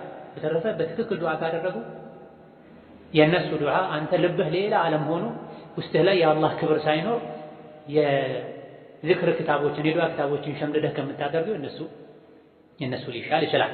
ስለዚህ ቀኑ ሙሉ ላይ ረመዳን ላይ ጾመኛ የፈለገውን ዱዓ ማድረግ ይችላል። ወሰን ማለት የሌለበትን ዱዓ ልክ ነው። የቀን ዱዓ የረመዳን የጾመኛ የቀን ዱዓ ረመዳን የሚሆን ሌላ ጾም ላይ ልክ ነው። ልክ ስናፈጥር ግን የተገደበ ራሱን የቻለ ዱዓ አለ። ምንድነው እሱም? ذهب الظمأ وابتلت العروق وثبت الأجر إن شاء الله። የተለያዩ ሌሎች ዘገባዎች አሉ፣ ነገር ግን ضعيف ናቸው። اللهم لك صمت وعلى رزقك أفطرت የሚል አለ። ብዙ ጊዜ ሀገራችን ላይ የተለመደው ይሄ ነው። አባቶች አያቶች የሚያውቁት ይሄ ነው። ሌሎችም አዝካሮች አሉ፣ ግን አንዳንዶቹ ሐዲሱ ضعيف ነው። የተሻለው ሷሂህነቱ የተሻለው ይሄኛው ذهب الظمأ وابتلت العروق وثبت الأجر إن شاء الله። ሌላውንም ቢሉ ችግር የለም፣ ሌላውንም ቢሉ ችግር የለም እስከተገኘ ድረስ ሐዲሱ ያን ያክል ደካማ ነው እስካልተባለ ድረስ። ይሄን ግን ትክክለኛውን ቢሉ የበለጠ ኸይር ነው የሚባለው ቢሉ የተሻለ ምን ማለት ነው? አረብኛውን ቃል በቃል ማለት ያልቻለ ሰው በራሱ ቋንቋ ትርጉሙን ተጠቅሞ አላህን ማመስገን ይችላል። ذهب الظمأ ማለት ጥሙ ድካሙ ሄደ ማለት። وابتلت العروق የሰውነት ቆዳይ የደም ስሬ ረጠበ፣ እህል አገኘ፣ ውሃ አገኘ፣ ቴምር አገኘና ረጠበ። وثبت الأجر إن شاء الله የቀረው ደግሞ አጅር ነው በአላህ ፍቃድ። የድካሜ የጾሜ አጅርም አላህ ዘንድ ተረጋገጠ፣ ግን ኢንሻአላህ። ስለዚህ ይሄን በቃል መሐፈዝ የቻለ ሰው ሐፍዞ ማለት አለበት። ሶስት ቃላቶች ናቸው። ذهب الظمأ وابتلت العروق وثبت الأجر إن شاء الله። ذهب الظمأ ጥሙ ተቆረጠ ተወገደ። وابتلت العروق የደም ስሬ መረጠበ፣ ሰውነቴ ደርቆ የነበረው መርጠብ ጀመረ። የቀረው አጅር ነው፣ አጅሩ ደግሞ በአላህ ፈቃድ ተረጋገጠ ይባላል። በአረብኛ ያልቻለ ሰው በራሱ ቋንቋ ሊለው ይችላል። وثبت الأجر የሚባለው ላይ ኢንሻአላህ ለምን ገባ የተባለ እንደሆነ ቅድም ዱዓ ላይ ኢንሻአላህ ተብሎ ተብሏል። አለይሰ ከዛሊክ هذا سؤالك يا عبد الله حرك راسك هنا እንደ አጠቃላይ የጾመ ሰው የሚያገኘው አጅር አለ። አላህ ተባረከ ወተዓላ لا يضيع أجر المحسنين መልካም ስራ የሰሩ ሰዎችን ምንዳ ከንቱ አያደርግም። በግለሰብ ደረጃ ግን አንተ መቶ እርግጠኛ መሆን አይቻልም። ለዚህ ነው ኢንሻአላህ የገባው። እንደ አጠቃላይ የጾመኛ አጅር አለ፣ እንደ አጠቃላይ የጾመኛን አጅር አገኛለሁ በል። ግን እኔ በግሌ ቴምሩ አጠገቤ ነው ጎረስኩት፣ ውሃ ጠጣሁኝ፣ የደም ስሬ ዝውውሬ ተስተካከለ፣ አየሁ፣ ተረጋገጥኩኝ። በዛ ልክ ግን የኔን ጾምን በግል ደረጃ ቴምሩን የጎረስኩትን ያክል አጅሩን ማገኘሁት ብዬ እርግጠኛ መሆን አልችልም። ለምን? ጾም የሚያበላሹ ነገሮችን አድርጌ ሊሆን ይችላል። አጅር የሚያሳጡ ነገሮችን ጥፋቶችን አጥፍቼ ሊሆን ይችላል። ስለዚህ ምን አስፈለገው? ድጋፍ አስፈለገው። ምን ተባለ? ኢንሻአላህ ተባለ። ከዚህ አንፃር ነው ለተበሩክ ነው። አንድ ሁለተኛ አላህን የሚያስገድደው የለም። የቂያም ቀን ሂሳብ ሰርተህ ዶክመንት ይዘህ እኔ ዱንያ ላይ 80 ዓመት ኖሬያለሁኝ እስከ 15ኛው ዓመት አልጾምኩም 80 ሲቀነስ 15 ይሄን ያክል ይሆናል። የዚህ ያክል ዓመት ጾም ይሄን ያክላል። ስለዚህ ይኸው ደረሰኝ አምጥቻለሁ አምጣ አጅሬን ብለህ አላህን መተሳሰብ አትችልም። ኢንሻአላህ የተባለው ለዚህ ወከዛሊክ ተበተል አጅር የሚለው ማነቃቂያ ነው። በየቀኑ ጾመን ውለን ስናፈጥር ወተበተል አጅር ትላለህ ሁሌ። የዱዓ የዚክር አንዱ ጥቅም ይሄ ነው። ትርጉሙን ማወቁ ደግሞ ሌላኛው ጥቅም ነው። ቃሉን እንለው ይሆናል ግን ምን ማለት ነው ብለን እናውቃለን? ذهب الظمأ وابتلت العروق وثبت الأجر إن شاء الله። ሁሌ ባፈጠርን ቁጥር አጅሩ ጸና እያለ ነው። አጅር አለኝ ማለት ነው። ድካሙን ረሷል። አንዳንድ ሰዎች ጾም በጣም ይከብዳቸዋል። ሲጾሙ የሚያማቸው ሰዎች አሁንም ድሮ በታቢዒዎችም ዘመን ጾም አይችሉ ሲጾሙ የሚታመሙ ሰውነታቸው የሚያባብጥ ነበር። ሌሊት ግን ሲሰግዱ ያድራሉ፣ ጂሃድ ያደርጋሉ። የጂሃድ ተሰጥኦ ያላቸው አሉ፣ የዕልም ተሰጥኦ ያላቸው አሉ፣ የሰደቃ ተሰጥኦ ያላቸው አሉ፣ የጾም ተሰጥኦ ያላቸው አሉ። ሁሉንም አላህ ያገራላቸው አሉ፣ አንዳንዱም ይከብዳቸዋል። ስለዚህ ወተበተል አጅር የሚለው የትናንቱን ድካም እንድትረሳ ለአዲስ ለነገ የጾም ዒባዳ አቅም እንድታገኝ ያደርጋል። ምን ማለት ወተበተል አጅር ማለት በቃል ማለቱ ብቻ በቂ አይደለም፣ በልብ ይሄን ማስተዋል ይገባል። መቼ ነው ይሄ ዝክር የሚባለው? ذهب الظمأ وابتلت العروق وثبت الأجر إن شاء الله የሚባለው ወይም በኢፍጣር ሰዓት የሚባለው ዝክር የሚደረገው መቼ ነው? ሶስት አማራጭ አሉ። ልክ ዋና ቴምር ልንቀምስ ስንል አፋችን ላይ ስናስጠጋም ማለት እንችላለን። ቴምር ከቀመሰን ውሃ ከጠጣን በኋላ ማለት እንችላለን። ከበላን ከጠጣን በኋላ ማለት እንችላለን። ذهب الظمأ የሚለው ይሄን ነው የሚያሳየው። ጥሙ ተቋረጠ የምትለው ከጠጣህ በኋላ ነው፣ ከበላህ በኋላ ነው። ስለዚህ ካፈጠርክ በኋላ ነው የሚባለው ተብሏል። አይደለም ልክ ልጀምር ስትል ነው ተብሏል። ጥሙ ሊቋረጥ ሊቆም ነው፣ ጥሙ ሊቆረጥ ነው፣ ሊወገድ ነው። ቀድ ቃመ ሶላት እንደሚባለው ማለት ሶላት ተነስተህ ጾም ሳይጀመር ምን ይባላል?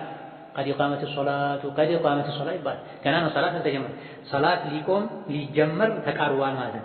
ذهب الظمأ ስትልም ከመብላት በፊት ብትለው ችግር የለውም። አሁን ልበላ ነው፣ ጥሙ ሊቆረጥ ነው እንደማለት አይደለም። የተወሰነ ከበላህ በኋላ መሀል ላይ ያስገብተህ በለው ተብሏል። በሶስቱም ተፈስሯል። ሶስቱም ያስኬዳል። አንዳንዴ ልናፈጥር ስንል እንለዋለን፣ አንዳንዴ ያፈጠረን በመሃል እንለዋለን፣ አንዳንዴ አፍጥረን ከጨረስን በኋላ አልሐምዱሊላህ الذي أطعمني وسقاني ከማለታችን ጋር አብረን ቀላቅለን እንለዋለን። ሶስቱም ያስኬዳል። ታዲያ ይሄ የማፍጠር ዚክር በጀማ ይባል በተናጠል ነው ይባል። አባት ለብቻው፣ እናት ለብቻዋ፣ ልጆች ለብቻቸው ይበሉ እንጂ ነው የኢፍጣር ዚክርን በጋራ እንበል አይባል። اللهم إلا إذا كان في مقام تعليم الصبيان فلا بأس به። ህፃናትን ለማስተማር ለማሳሐፈብ ከሆነ በጋራ ቢባል ችግር የለም እስኪያፍሩ ድረስ። ከዛ ውጪ ሁሌ በቋሚነት ቴምር ያዙና ኑ በጋራ የኢፍጣር ዚክር እንበል አይባልም፣ ቢድዓ ነው። ይህ ከጾም ጋር የተያያዘ ዱዓ ሲሆን፣ ሌላው ጾመን ውለን ማታ ስንሰግድ ከምሽት ሶላቶች ጋር ረመዳን ላይ ብቻ አይደለም ሌላ ጊዜም ከቁኑት ዱዓ ጋር ተያይዞ የሚደረግ ዒባዳ ጋር ተያይዞ የሚደረግ ዱዓ አለ። የቁኑት ዱዓ ረመዳን ላይ ሁላችንም የምናውቀው ነው። ከፊሎች በማድረግ ከፊሎች በመቀበል አሚን በማለት ነገር ግን ትርጉሙ ምንድን ነው? አደብስ አለው ወይ? ይሄን ማወቅ አለብን። ኢንሻአላህ አጠር አድርገን ይሄን እና ይሆናል። ከሐሰን ኢብኑ ዓሊ የነቢዩ ዓለይሂ ሰላቱ ወሰላም የልጅ ልጅ እንደተላለፈው ነቢዩ ዓለይሂ ሰላቱ ወሰላም የቁኑት ዱዓ የዊትር ዱዓ አስተማሩኛ። አለመኒ ረሱሉላህ ሰለላሁ ዐለይሂ ወሰለም ከሊማትን አቁሉሁነ ፊል ዊትሪ። አንዳንድ ዘገባዎች ፊል ቁኑቲ ብለዋል። ዊትር ላይ ቁኑት ሳደርግ የማደርገውን ዱዓ ነቢዩ ዓለይሂ ሰላቱ ወሰላም አስተምረውኛል። የዱዓ ምርት የቁርአን ዱዓ ነው። የዱዓ ምርት ነቢይ ያስተማሩት ዱዓ፣ ነቢይ ሲያደርጉት የነበረ ዱዓ። ነቢዩ ዓለይሂ ሰላቱ ወሰላም ለልጅ ልጃቸው በጣም ነው የሚወዱት ለሐሰን የጀነት ወጣቶች አለቃ መሪ ላሉት ሰው ያስተማሩት ዱዓ ነው። ከሊማት አሉ ቀላል መሆናቸውን ለመግለጽ ነው። ዊትር ላይ የምላቸው ቁኑት ላይ የምላቸው አንዳንድ ዘገባዎች ላይ ቁኑት በሚለው ተገልጿል። ቁኑት ላይ ዊትር ላይ የማደርጋቸው ዱዓዎችን ቃላቶችን ነብይ ያስተማሩ ቃላት ናቸው። ቁኑት ላይ ዱዓ መርዘም የለበትም። ቁኑት ላይ ዱዓ መርዘም የለበትም። አንዳንዴ ይበልጥ ዱዓ ተስፋ የሚደረግበት አጋጣሚ ከሆነ ከፊት ሶላት ቀለል ብሎ ካለቀ በምክንያት አንዳንዴ ዱዓ ሊረዝም ይችላል እንጂ በመሰረቱ የቁኑት ዱዓ ከሊማት የሐዲሱ ቃል ነው። ቃላቶች ውስን ቃላቶችን አስተማሩ። ኢማም አሕመድ የቁኑት ዱዓ ምን ያክል ነው ገደብ አለው ሲባሉ ሱረቱል ኢንሺቃቅ የሚቀራበትን ያክል ጊዜ እንዲደረግ ብለዋል። ውስን ደቂቃዎች ናቸው። ከፊት መግቢያ የአላህ ውዳሴ ሊኖርበት ከአላሁመ ህዲና ፊመን ሀደይት ከሚለው የተወሰኑ አንዳንድ የአተር ዱዓዎች ሊጨመሩ ይገባል ይቻላል አንዳንዴ እንጂ ተራዊሑን ለመስገድ የተቆመውን ያክል ቁኑት ላይ የሚቆሙ ሰዎች የተንቀጠቀጡ ለመውደቅ የሚቀርቡበት ሁኔታ ባለፈው አውጥተው ሁሉ በቃ ኧረ ይበቃል ያሉ ሰዎች ተገኝተዋል። በታሪክ ላይ ሶላቱን ረስተውት ጨንቋቸው ኧረ ይበቃል ብለው ለማስቆም የሞከሩበት የደረሱ እዚያ ደረጃ መድረስ የለበትም። አዎ ዱዓ ያስፈልጋል። በጣም የሚያረዝሙ ሰዎች ለምን ሲባሉ ዱዓ ያስፈልጋል ነው የሚሉት። አዎ ዱዓ ያስፈልጋል፣ ግን ዱዓ የሚደረገው ቁኑት ላይ ብቻ ነው። ሰዎች አንድ ሰዓት ገደማ በተራዊህ ቆመው ዝለው ደክመው መጨረሻ ላይ ግማሽ ሰዓት መቆም የለባቸው።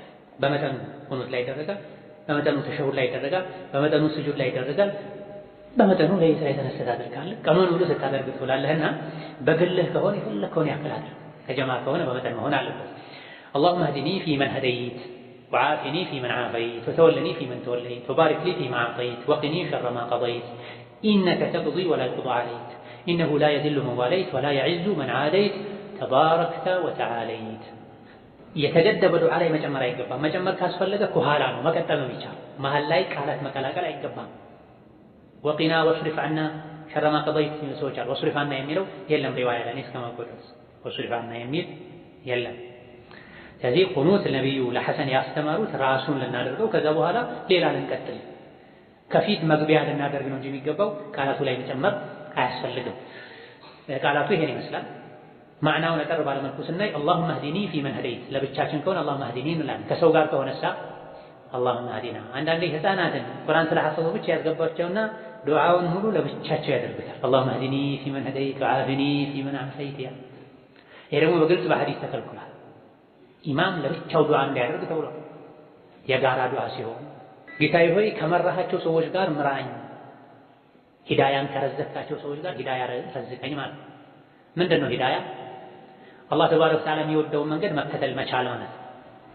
ሙስሊም አድርገኝ፣ ሙእምን አድርገኝ፣ የተውሂድ ሰው አድርገኝ፣ የሱና ሰው አድርገኝ። አድርገኸኛል ሙስሊም፣ እዛ ላይ አጽናኝ። እስልምናዬን ኢማኔን አፋፋልኝ፣ አሳድግልኝ፣ ጨምርልኝ፣ እዛ ላይ እስከ መጨረሻ ምጸና አድርገኝ ማለት ነው። ከመራሃቸው ሰዎች ጋር አድርገኝ ማለት ተወሱል አለበት ውስጡ ላይ። ፊመን ሀደይተ የመራሃቸው ሰዎች አሉ፣ ነቢዮች፣ ሳሊሖች፣ አላህ የመራቸው ሰዎች አሉ። እነሱን መርተሃልና እኔንም ምራ ማለት ነው። ይሄ ነው ተወሱል የሚባል። አላህን በስራው ነው የምንጠይቀው፣ በመልካም ስሙ ነው የምንጠይቀው፣ በመልካም ባህሪው ነው የምንጠይቀው እንጂ በነቢዮች፣ በሳሊሖች፣ በደጋጎች አይጠየቅም። አላህ አይገባም። በገሌ መጀን በገሌ የሆነብህ አይባልም። አላሁመ ህዲኒ ፊመን ሀደይተ። ይሄ ተወሱል ነው ውስጡ ላይ። ነቢዮችን መርተሃል፣ ሷሊሖችን መርተሃል፣ ሙጃሂዶችን መርተሃል፣ ሸሂዶችን መርተሃል። ብዙ የመራሃቸው ባሮች አሉ፣ ያደልካቸው ያስተካከልካቸው አሉ። እነሱን እንዳስተካከልከው እኔን አስተካክለኝ፣ እነሱን በማስተካከልህ ይሁንብህ እኔንም አስተካክለኝ። በስራው እንጠይቀዋለን። አላህ ይሄ አላህን ያስደስተው። ኢህዲኒ የሚለው ሁሉንም ነገር ያካተተ ነው። የዱንያውንም የአኼራውንም። ጸባይን የተስተካከል አድርግልኝ፣ ስራዬን የተስተካከል አድርግልኝ፣ ንግግሬን የተስተካከል አድርግልኝ ወዘተ ማለት። ወዓፊኒ ፊመን ዓፈይት፣ ዓፊያ ከሰጣቸው ሰዎች ጋር ለእኔም ዓፊያ ስጠኝ። ዓፊያ የስጋው ብቻ አይደለም፣ ሆድ ቁርጠት፣ ራስ ምታት ብቻ አይደለም። ነዓም አካላዊ ዓፊያ ስጠኝ አንድ ነገር ነው። ውስጣዊ ዓፊያም ስጠኝ።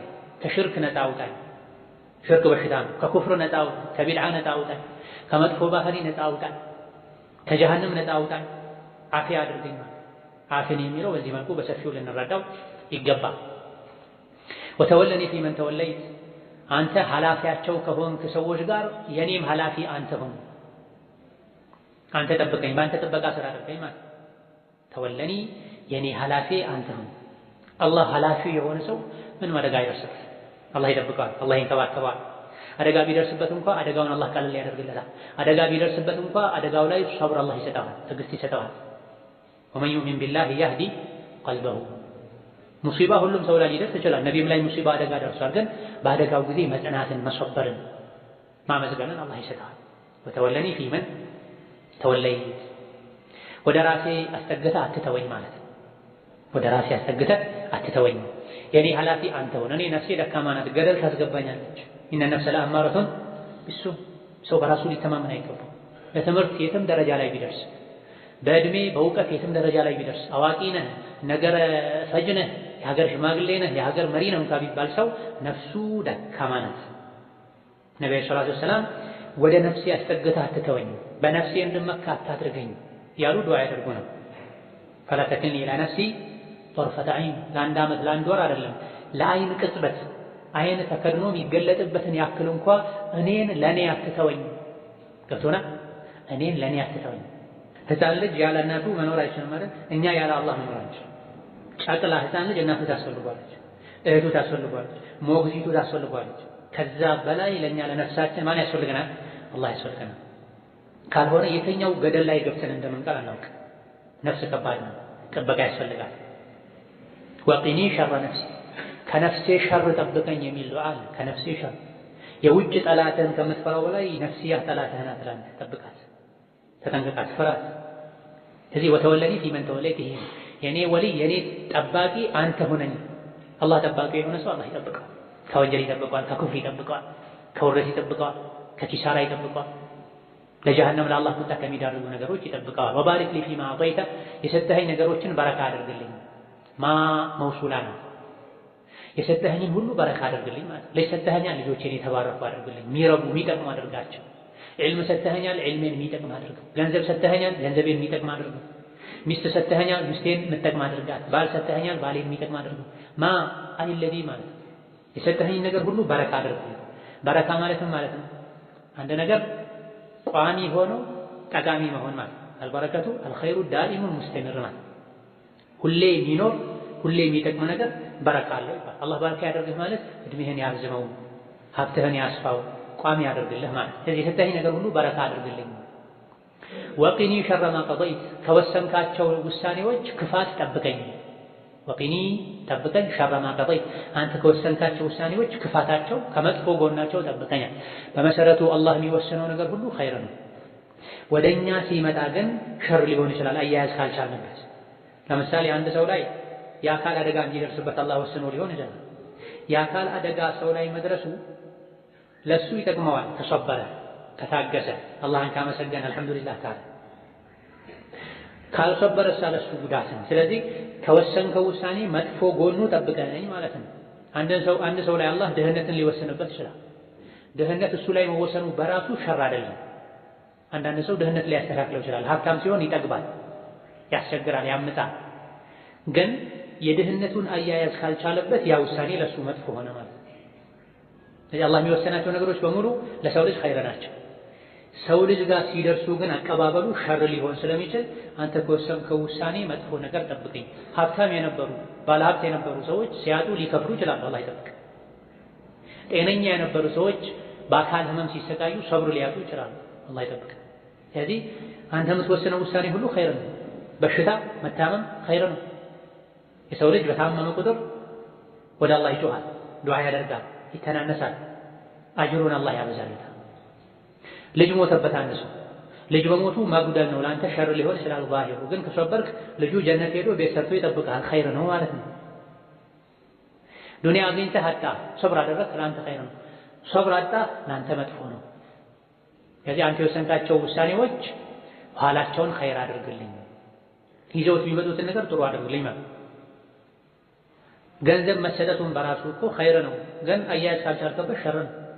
መልካም የነበሩ ትሁት የነበሩ ሰው አክባሪ የነበሩ ተናናሽ የነበሩ ሰዎች ሀብት ሲያገኙ ጥጋብ ወጥሯቸው አባታቸው የማይታዘዙ ዝምድና ማይቀጥሉ፣ እናንተ ቤት አይመቸኝ፣ እናንተ ሰፈር ለኔ መኪና አይሆንም ወዘተ እያሉ የጠገቡ በጥጋብ ዝምድና የቆረጡ በጥጋብ መስጂድ አልገባም መስጂዱ ይሸታል ያሉ ሰዎች ተገኝተዋል።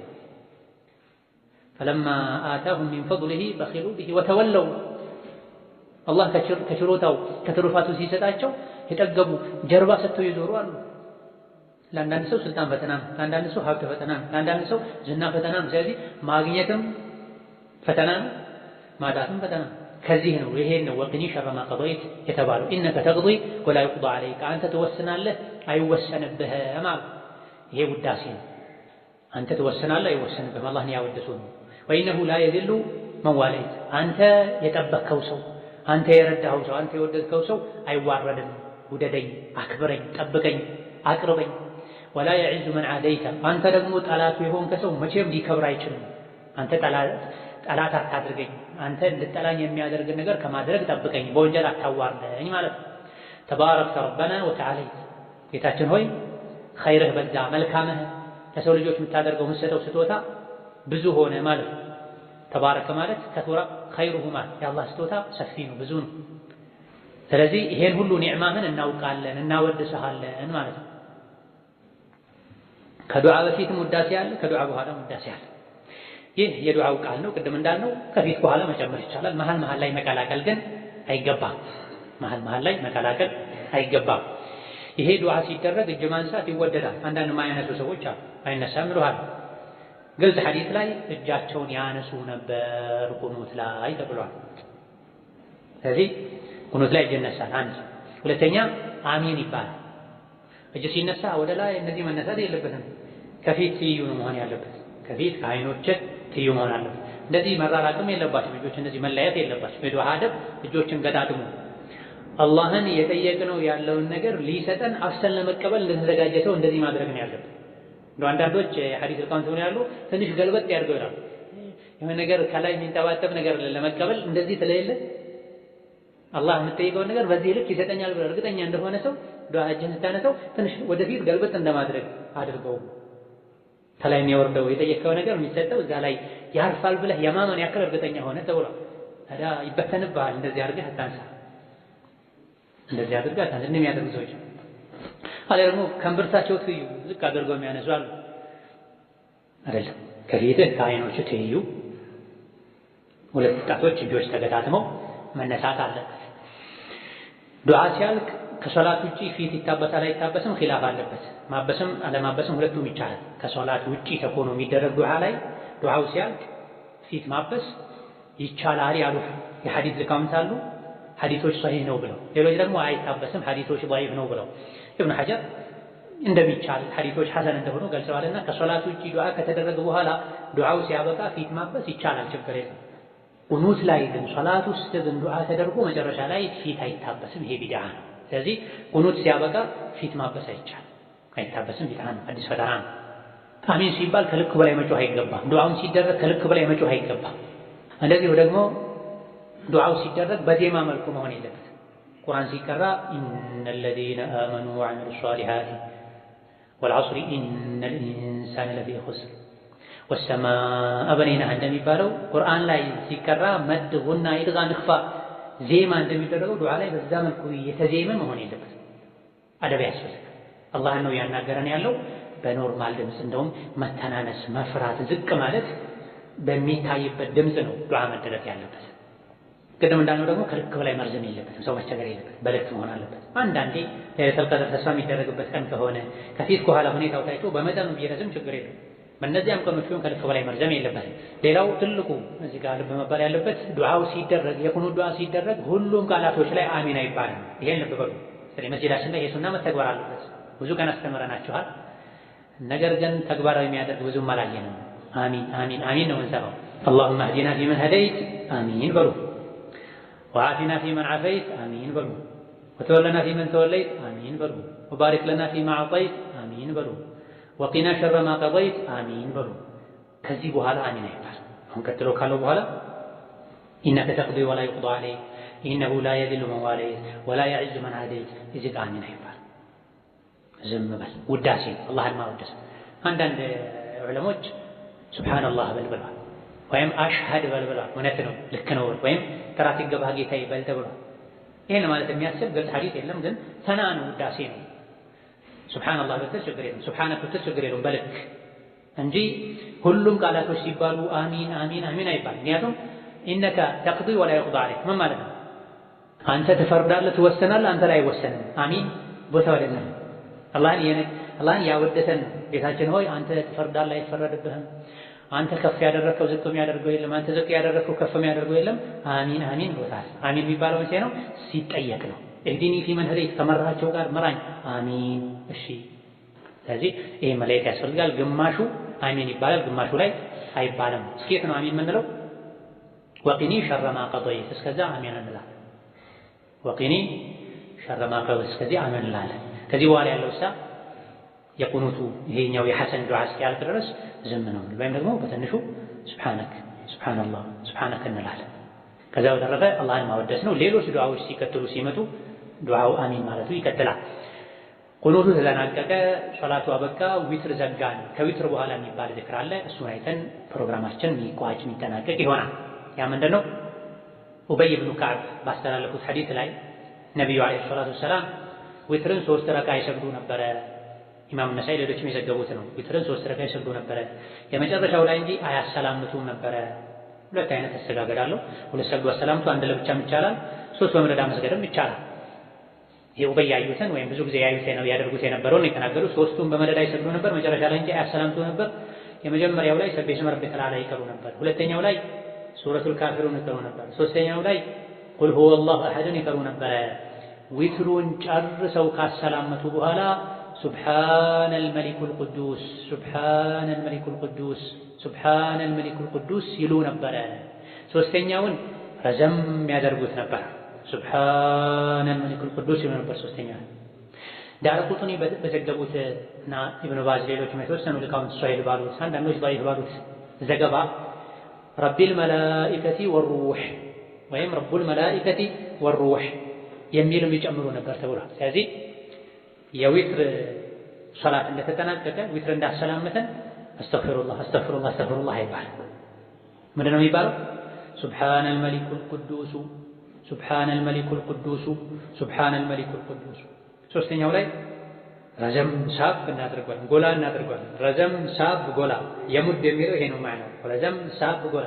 የመጀመሪያዎቹን ሱብሓነል መሊኩል ቅዱስ ሱብሓነል መሊኩል ቅዱስ እንላለን። ሶስተኛው ላይ ሱብሓነል መሊኩል ቅዱስ እንላለን። በአንዳንድ ዘገባዎች ረቡል መላኢካ ወይም ረቢል መላኢከቲ ወሩህ ማለት እንደሚቻልም ተነግሯል። እችኛዋ ዚያዳ ሌላ ረኩሙን ዚያዳ ضعيف ናት ያሉ ዑለሞች አሉ። አትጨመርም፣ ሐሰን ነው ሷሂህ ነው ብለዋል። አንዳንዴ ይባላል፣ አንዳንዴ ይተዋል። ኢዘን ከዊትር ሶላት በኋላ ምን ይባላል? እስኪ ንገሩኝ። ማዳ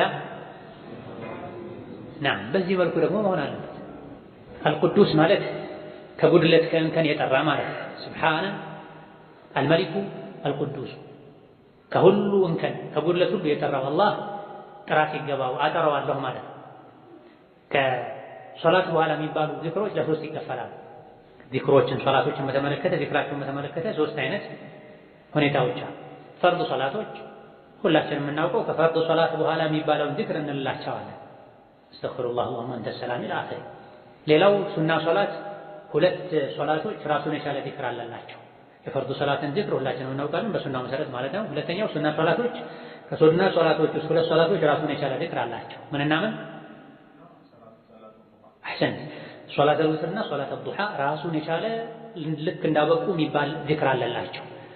ማን ነው? የዊትሩን ቅድም ነግሬያቸዋለሁ። ሱብሓነ አልመሊኩል ቅዱስ ሱብሓነ አልመሊኩል ቅዱስ፣ መጨረሻው ላይ ሱብሓነ አልመሊኩል ቅዱስ ረቢል መላኢከቲ ወሩህ እንላለን። ኢዘን ከሱና ሶላቶች ውስጥ 2 ሶላቶች እንዳለቁ ራሱን የቻለ ዚክር አላቸው። አንዱ ዊትር ነው፣ ሱብሓነ አልመሊኩል ቅዱስ ነው። ሁለተኛው ሶላተል ዱሃ ነው። ሶላተል ዱሃ እንዳበቃ 100 ጊዜ ረቢ ግፊርሊ ወርሐምኒ ወቱብ ዐለየ ኢነከ አንተ ተዋቡ ረሒም ወይም አንዳንዴ ኢነከ አንተል ገፉሩ ረሒም እንላለን። ረቢ ግፊርሊ ወርሐምኒ ወቱብ ዐለየ ረቢ ግፊርሊ ወርሐምኒ ወቱብ ዐለየ። ከዛ በኋላ ኢነከ አንተ ተዋቡ ረሒም የሚል ሪዋያ አለ። ኢነከ አንተ ተዋቡል ገፉር የሚል አለ። የፈለግነው እንላለን። ረቢ ግፊርሊ ወርሐምኒ ወቱብ ዐለየ ኢነከ አንተ ተዋቡ ረሒም ረቢ ግፊርሊ ወርሐምኒ ወቱብ ዐለየ ኢነከ አንተ ተዋቡ ረሒም ወይም አንተ ተዋቡ አልገፉር 100 ጊዜ አዱሃ ሶላት ከተሰገደ በኋላ 4 ደቂቃ 5 ደቂቃ ነው ሊፈሳ። ለሶላት 10 ደቂቃ ስጥ፣ ለዚክሩ 4 5 ደቂቃ ስጥ፣ ለውዱ 5 ደቂቃ ስጥ። 20 ደቂቃ ሰጥተህ ሰግደህ ዝክር ብለህ 360 ሰደቃ እንደሰጠህ ይቆጠርልሃል። ሙሉ የሰውነት አካላቶችህ ሰደቃ እንዳወጣህላቸው ይቆጠራል። ብዙ አጅር ታገኝበታል። ከዚህ ውጪ ያሉ የሱና ሶላቶችሳ ራሱን የቻለ ዝክር የላቸው። የፈለግከውን ዝክር ማለት ትችላለህ ሳታዘወትረው። የሆነ ሱና ሶላት ሰገድክ ዊትርም አይደለም አዱሃም አይደለም አስተግፊሩላህ አስተግፊሩላህ ብትል የሚከለክልህ ነገር የለም። ላኢላሃ ኢለላህ አልሐምዱሊላህ ብትል የሚከለክልህ ነገር የለም። ግን ምን አታድርገው? ቋሚ አታድርገው። በቋሚነት የሚቻለው የቱ ነው? ከፈርድ ሶላት በኋላ የሚባለው ተነግሯል፣ በቋሚነት በለው። ከአዱሃና ከዊትር በኋላ የሚባለው ተነግሯል፣ ራሱን የቻለ ተገድቦለታል፣ በቋሚነት በለው። ከሁለቱ ውጪ ያለው ከፈርድና ከነዚህ ከሁለት ሱናዎች ውጪ ያለው ሶላቱን እንደጨረስ ከፈለክ ዝም በል፣ ከፈለክ ዱዓ አድርግ፣ ከፈለክ የፈለከውን ዚክር በል፣ ከፈለክ ከፈርዱ ሰላት በኋላ የሚባለውን አስተግፊሩላህ በል፣ ችግር የለውም። ግን ምን አታድርገው? ቋሚ አታድርገው። በቋሚነት ለመያዝ ምን ያስፈልጋል? ፍቃድ ያስፈልጋል። ፍቃድ የሚሰጠው ማን ነው? አላህና መልእክተኛው ናቸው። ለሁለቱ ብቻ ነው ፍቃድ የሰጡት በቋሚነት የሚባል ዚክር የገደቡት ማለት ነው። ተራዊህስ በየመሃሉ የሚባል ዚክር አለ ወይ? ይሄም ሌላ ወሳኝ ነጥብ ነው። የለም። ተራዊህ ላይ በየመሃሉ የሚባል ዚክር የለም። በየሁለት ረካው በየአራት ረካው መሃል ላይ ተሰብስበው አላሁመ ኢነከ ዐፉወን ቱሒቡል ዐፍወ ፈዕፉ ዐና ሚሉ አሉ። በጀማዓ ቢድዓ ነው። ለብቻህ በል ችግር የለም። አላሁመ ሰሊ ዐላ ሰይድና ሙሐመድ ወዐላ አሊ ሰይድና ሙሐመድ ብሎ በዜማ የሚሉ ሰዎች አሉ። ቢድዓ ነው። ሌላ ደግሞ ምንድን ነው? ነስአሉከ ሪዳ መጨረሻው ላይ ወነዑዙ ቢከ ሚነናር ብለው የሚሉታል። በጀማዓ እኮ ይሄም ቢድዓ ነው። ለብቻህ በየመሃሉ ስጁድ ውስጥም በል ባሰላመተ ቁጥርም በል መሃል ላይ ኢማሙ ሲያርፍ የሚፈልገውን ዱዓ አድርግ። በተራዊህ መሃል ላይ በጀማዓ ግን የሚባል ነገር ነቢዩ ተራዊህ ሰግደዋል ለ3 ለ4 ቀን። በየተራዊህ መሃል እንዲህ አይነት ዚክር አይሉም። ሰሐቦች ሰግደዋል በጀማዓ እንዲህ አይነት ዚክር አይሉም። ለብቻህ በተናጠለ ሶላተ ነቢ አውርድ፣ ዚክር በል፣ ቁርአን ቅራ፣ የፈለገውን አድርግ። በጀማዓ ግን ለማለት ምን ያስፈልጋል? ፈቃድ ያስፈልጋል። ፈቃድ የሚሰጠው ማን ነው? አላህና ነቢ ናቸው። ሰጥተዋል? የለም አልሰጠም። ነቢዩ ሰለላሁ ዐለይሂ ወሰለም ተራዊህ እንደሰገዱ ተነግሯል ለ3 ለ4 ቀኖች። ከዛ በኋላ እነ ዑመር ሰግደዋል፣ እነ ዑስማን ሰግደዋል፣ እነ ዓሊ ሰግደዋል፣ እነ ኢማም ማሊክ ኢማም ሻፊ ሰግደዋል። በየመሃሉ የቆሙ በጀማዓ ዚክር ነበር የሚል ማስረጃ የለም። ስለዚህ ህገወጥ ስራ ነው ማለት ነው። ህገወጥ የሆነ ስራ ደግሞ ምንድነው? ተመላሽ። መን አሕደተ ፊ አምሪና ሃዛ ማ ለይሰ ሚንሁ ፈሁወ ረድ። በዲን ጉዳይ ላይ እኛ ያላዘዝነውን የሰራ ሰው ስራው ተመላሽ ነው። ብዙ ጥምጣም የጠመጠሙ ሰዎች ሼክ የሚባሉ አንቱ የሚባሉ ሰዎች ሲያደርጉት ልታይ ትችላለህ። ፈቃድ የላቸውም እነሳቸው መከራቸው ከቻልክ፣ ካልሆነ ድርጊቱን አውግዝ። ነዓም ኢብኑ ኹዘይማ በዘገቡት ሐዲስ ላይ 4 ነገሮችን አብዙ ረመዳን ላይ ብለዋል ነብዩ ሰለላሁ ዐለይሂ ወሰለም። ላኢላሃ ኢለላህ ማለት አብዙ፣ ኢስቲግፋር አብዙ፣ አላህን ጀነት መጠየቅ አብዙ፣ አላህን ከጀሃነም ጠብቀኝ ማለትን አብዙ ብለዋል። ሐዲሱ ሰሒህ ነው ضعيف ኺላፍ አለ። ضعيف ነው ያሉ ብዙ ናቸው። ሰሒህ ነው ብለን እንኳን እንሂድ፣ ضعيفም ቢሆን ዱዓ ነው አንዳንዴ ያደርጋለሁ በል ችግር የለውም። ግን ሐዲሱን አንተ አተገባበር አፈጣጠም አውጥተህለት በተራዊህ መሃል እያተገባው ለዋለሁ ማለት ግን ህግ አውጪነት ነው። ይሄ ነው ቢድዓ የሚባል የአላህና የመልእክተኛውን ስልጣን መሻማት ነው የሚባል። ይሄን ዚክር መች ታደርገዋለህ? በግልህ አድርገው በተራዊህ መሃል ላኢላሃ ኢለላህ አስተግፊሩላህ አላሁመ ኢኒ አስአሉከ ሪዳከ ወልጀነ ወአዑዙ ቢከ ሚን ሰኸጢከ ወናር በል። ዱዓው ሐዲሱ ተገኘ ማለት አፈጣጠሙን ለአንተ ተተወለህ ማለት አይደለም። ይሄን ሐዲስ ያስተላለፉትን ሰሐቢ በሰሐቦች ዘመን ለምን ተራዊህ ላይ አላሉት? በታቢዒዎች ዘመን ለምን አላሉት? ሐዲሱን ያስተላለፉ ታቢዒዎች አሁን የተባለ ባለው መልኩ የሚባል ቢሆን ነው። ቢድዓ ጥመት ነው፣ ከአላህ ያርቃል። ከቢድዓ ልንጠነቀቅ ይገባናል። ሌላውና የመጨረሻው የለይለቱል ቀድር ዱዓ ነው። አላሁመ ኢነከ ዐፉወን ቱሒቡል ዐፍወ ፈዕፉ ዐኒ። አይሻ ረዲየላሁ ዐንሃ ኢማሙ ትርሚዚ ሌሎችም እንደዘገቡት ያ ረሱለላህ ለይለቱል ቀድር መቼ እንደሆነ ካወቅኩኝ ምን ብዬ ዱዓ ላድርግ ብለው አይሻ ነቢይን ጠይቀው፣ ይሄም ልክ እንደ ቅድሙ እንደ ሐሰን ኢብኑ ዓሊ የቁኑ ዱዓ ነው። ነቢዩ ለሚስታቸው ለባለቤታቸው ያስተማሩት ውድ ዱዓ ነው። ምን ብዬ ዱዓ ላድርግ ለይለቱል ቀድር መቼ እንደሆነ ካወቅኩ ሲሏቸው አላሁመ ኢነከ ዐፉወን ቱሒቡል ዐፍወ ፈዕፉ ዐኒ ብለሽ ዱዓ አድርጊ ብለዋል። ይሄም ላይ ያ ከሪም የሚል ቃል መጨመር አያስፈልግም። የለም ዘገባዎች ላይ አላሁመ ኢነከ ዐፉወን ቱሒቡል ዐፍወ ፈዕፉ ዐኒ ፈዕፉ ዐና ያ ከሪም አይባልም። ተወሱል ነው። አንዳንዴ እንደ ተወሱል አስበህ መጨረሻ ላይ ልትል ትችላለህ። ግን የዚክሩ የዱዓው አካል ተደርጎ አይባልም። የለም የትኛውም ዘገባ ላይ ያ ከሪም የሚል የለም። አላሁመ ኢነከ ዐፉወን ቱሒቡል ዐፍወ ፈዕፉ ዐኒ ለብቻችን ሲሆን ፈዕፉ ዐና ሰው ጋር አብረን የምናደርገው ሲሆን ይሄን ሶላት ውስጥም ቁኑት ላይ ልናበዛው ይገባል። በግላችን ስጁድ ላይም ልናበዛው ልንደጋግመው ይገባል። ተሸሁድ ላይ መጨረሻ ላይም ልንደጋግመው ይገባል። ማታ ቤት ውስጥ ሆነን ሱር የበላንም ወደ መስጂድ የመጣንም ተኝተን እንቅልፍ እስኪወስደንም ስንነቃም የለይለቱል ቀድር ምሽቶች ላይ ይሄን ልናበዛ ይገባል። አረአይተ ኢን ዓሊምቱ እንደው ለይለቱል ቀድር መቼ እንደሆነ ካወቅኩ ምን ብዬ ዱዓ ላድርግ አሏቸው። ይታወቃል ወይ ለይለቱል ቀድር? በትክክል አይታወቅም፣ በእርግጠኝነት አይታወቅም። አላህ ደብቋታል፣ አጥብቦታል። ለይለቱል ቀድር መቼ እንደሆነ ማወቁ ለይለቱል ቀድር የሚለው አንዱ ተፍሲሩ መቼ እንደሆነች ማወቁን አላህ በየቅ አድርጎታል ቀድሮታል ማለት ነው ብሎ ተፈስሯልና ለይለቱል ቀድር መቼ ነው አይታወቅም። ግን አሽረል አዋኺር ውስጥ በአንዱ ሌሊት አለች። የረመዳን የመጨረሻ አስሮች ውስጥ በአንዱ ሌሊት አለች። ካወቅኩ የሚለውስ እንዴት ነው የሚሆነው? ቃሉ ለይለቱል ቀድር መቼ እንደሆነች ካወቅኩ ምን ብዬ ዱዓ ላድርግ? እንደው አይሻ የሚያውቁ ነው የሚመስለው ከተባለ ለይለቱል ቀድር ይሆናል ተብሎ እንዲገመት የሚታዩ ምልክቶች አሉ። ሌሊቱ ሰላም ነው፣ ጸጥ ያለ ነው፣ ቀዝቃዛም አይደለም፣ ሞቃታም አይደለም። ብቻ ድባቡ ለይለቱል ቀድር ነው እንድትል ሊያደርግ ይችላል። በዚህ ነው ተብሏል። አንዳንድ ሰዎች በህልማቸው ሊያዩ ይችላሉ ተብሏል። ሱሐቦች በህልማቸው አይተው ለነብይ ነግረዋቸዋል። ግን የኛና የሱሐቦች ህልም አንድ አይደለም። አንዳንድ ኢማሞች አሉ፣ አንዳንድ ሰዎች ሲጠይቁኝ ሁሌ የኛ መስጂድ ኢማም ዘንድሮ ለይለቱል ቀድር በዚህ ነው ህልም አይቻለው ያለ ይነግረናል አሉ። ይስተንም ህልም ካየ ህልሙ ለአንተ ሊያግዝ ይችላል፣ መጽናኛ ሊሆን አጋዥ ሊሆን ይችላል እንጂ አንተ ራስህን የነብይ ቦታ የሱሐቦች ቦታ ላይ አስቀምጠህ ህልምህን በነብይ እንዳስመሰከረ ሰው ዘንድሮ ለይለቱል ቀድር 25 ነው 25 እንደበቃችሁ ስክዱ አልካቸው እኮ ማለት ነው። አላህ የደበቀውን አንተ አወጣኸው ማለት ነው። እርግጠኛ መሆኑ ማለት ነው ሲጀምር። እንደገና ደግሞ ለይለቱል ቀድር በህልም ታይቶ አይወሰንም፣ አጋዥ ግን ይሆናል። አላህ ለባሮቹ ለይለቱል ቀድርን በህልም ሊያሳይ ይችላል። በዛች ሌሊት የበለጠ ይጠነክራሉ እንጂ ለይለቱል ቀድር በዛ ነው ብቻ ብለው ሌላውን ይተኛሉ ማለት ፈጽሞ አይደለም። ስለዚህ በዚህና በመሰል አዝማሚያዎች በምልክቶች ከተገመተ ለይለቱል ቀድር ይሄን ዱዓ ማዘውተር ይወደዳል ለማለት ነው። ረሂመሁላህ ይሄ ዱዓ እንዲሆን በጀማዓ መባል የለበትም፣ በተናጠል ነው የሚባለው። ዱዓውን ትርጉሙን በምናይበት ጊዜ የዱዓ ምርጥ ነው። ይሄ ዱዓ አላህን ዓፊያ መጠየቅ ነው፣ ይቅርታ መጠየቅ ነው። ማለት ነው ዓፊያ ደህንነት፣ ሰላም ማለት ነው። ከወንጀል ሰላም አድርገኝ፣ ከበሽታ ሰላም አድርገኝ፣ ከቀብር ቅጣት ሰላም አድርገኝ፣ ነፃ አውጣኝ፣ ከጀሃነም ነፃ አውጣኝ፣ ከዱንያ ወንጀል፣ ከድህነት፣ ከበሽታ፣ ከሀም፣ ከገም፣ ከጭንቀት፣ ከመጥፎ ባህሪ፣ ከጅህልና ከመሰል መጥፎ ነገሮች ሁሉ ምን አድርገኝ ነፃ አድርገኝ ማለት። ለታማሚ ብቻ አይደለም ዓፊያ የሚጠይቀው።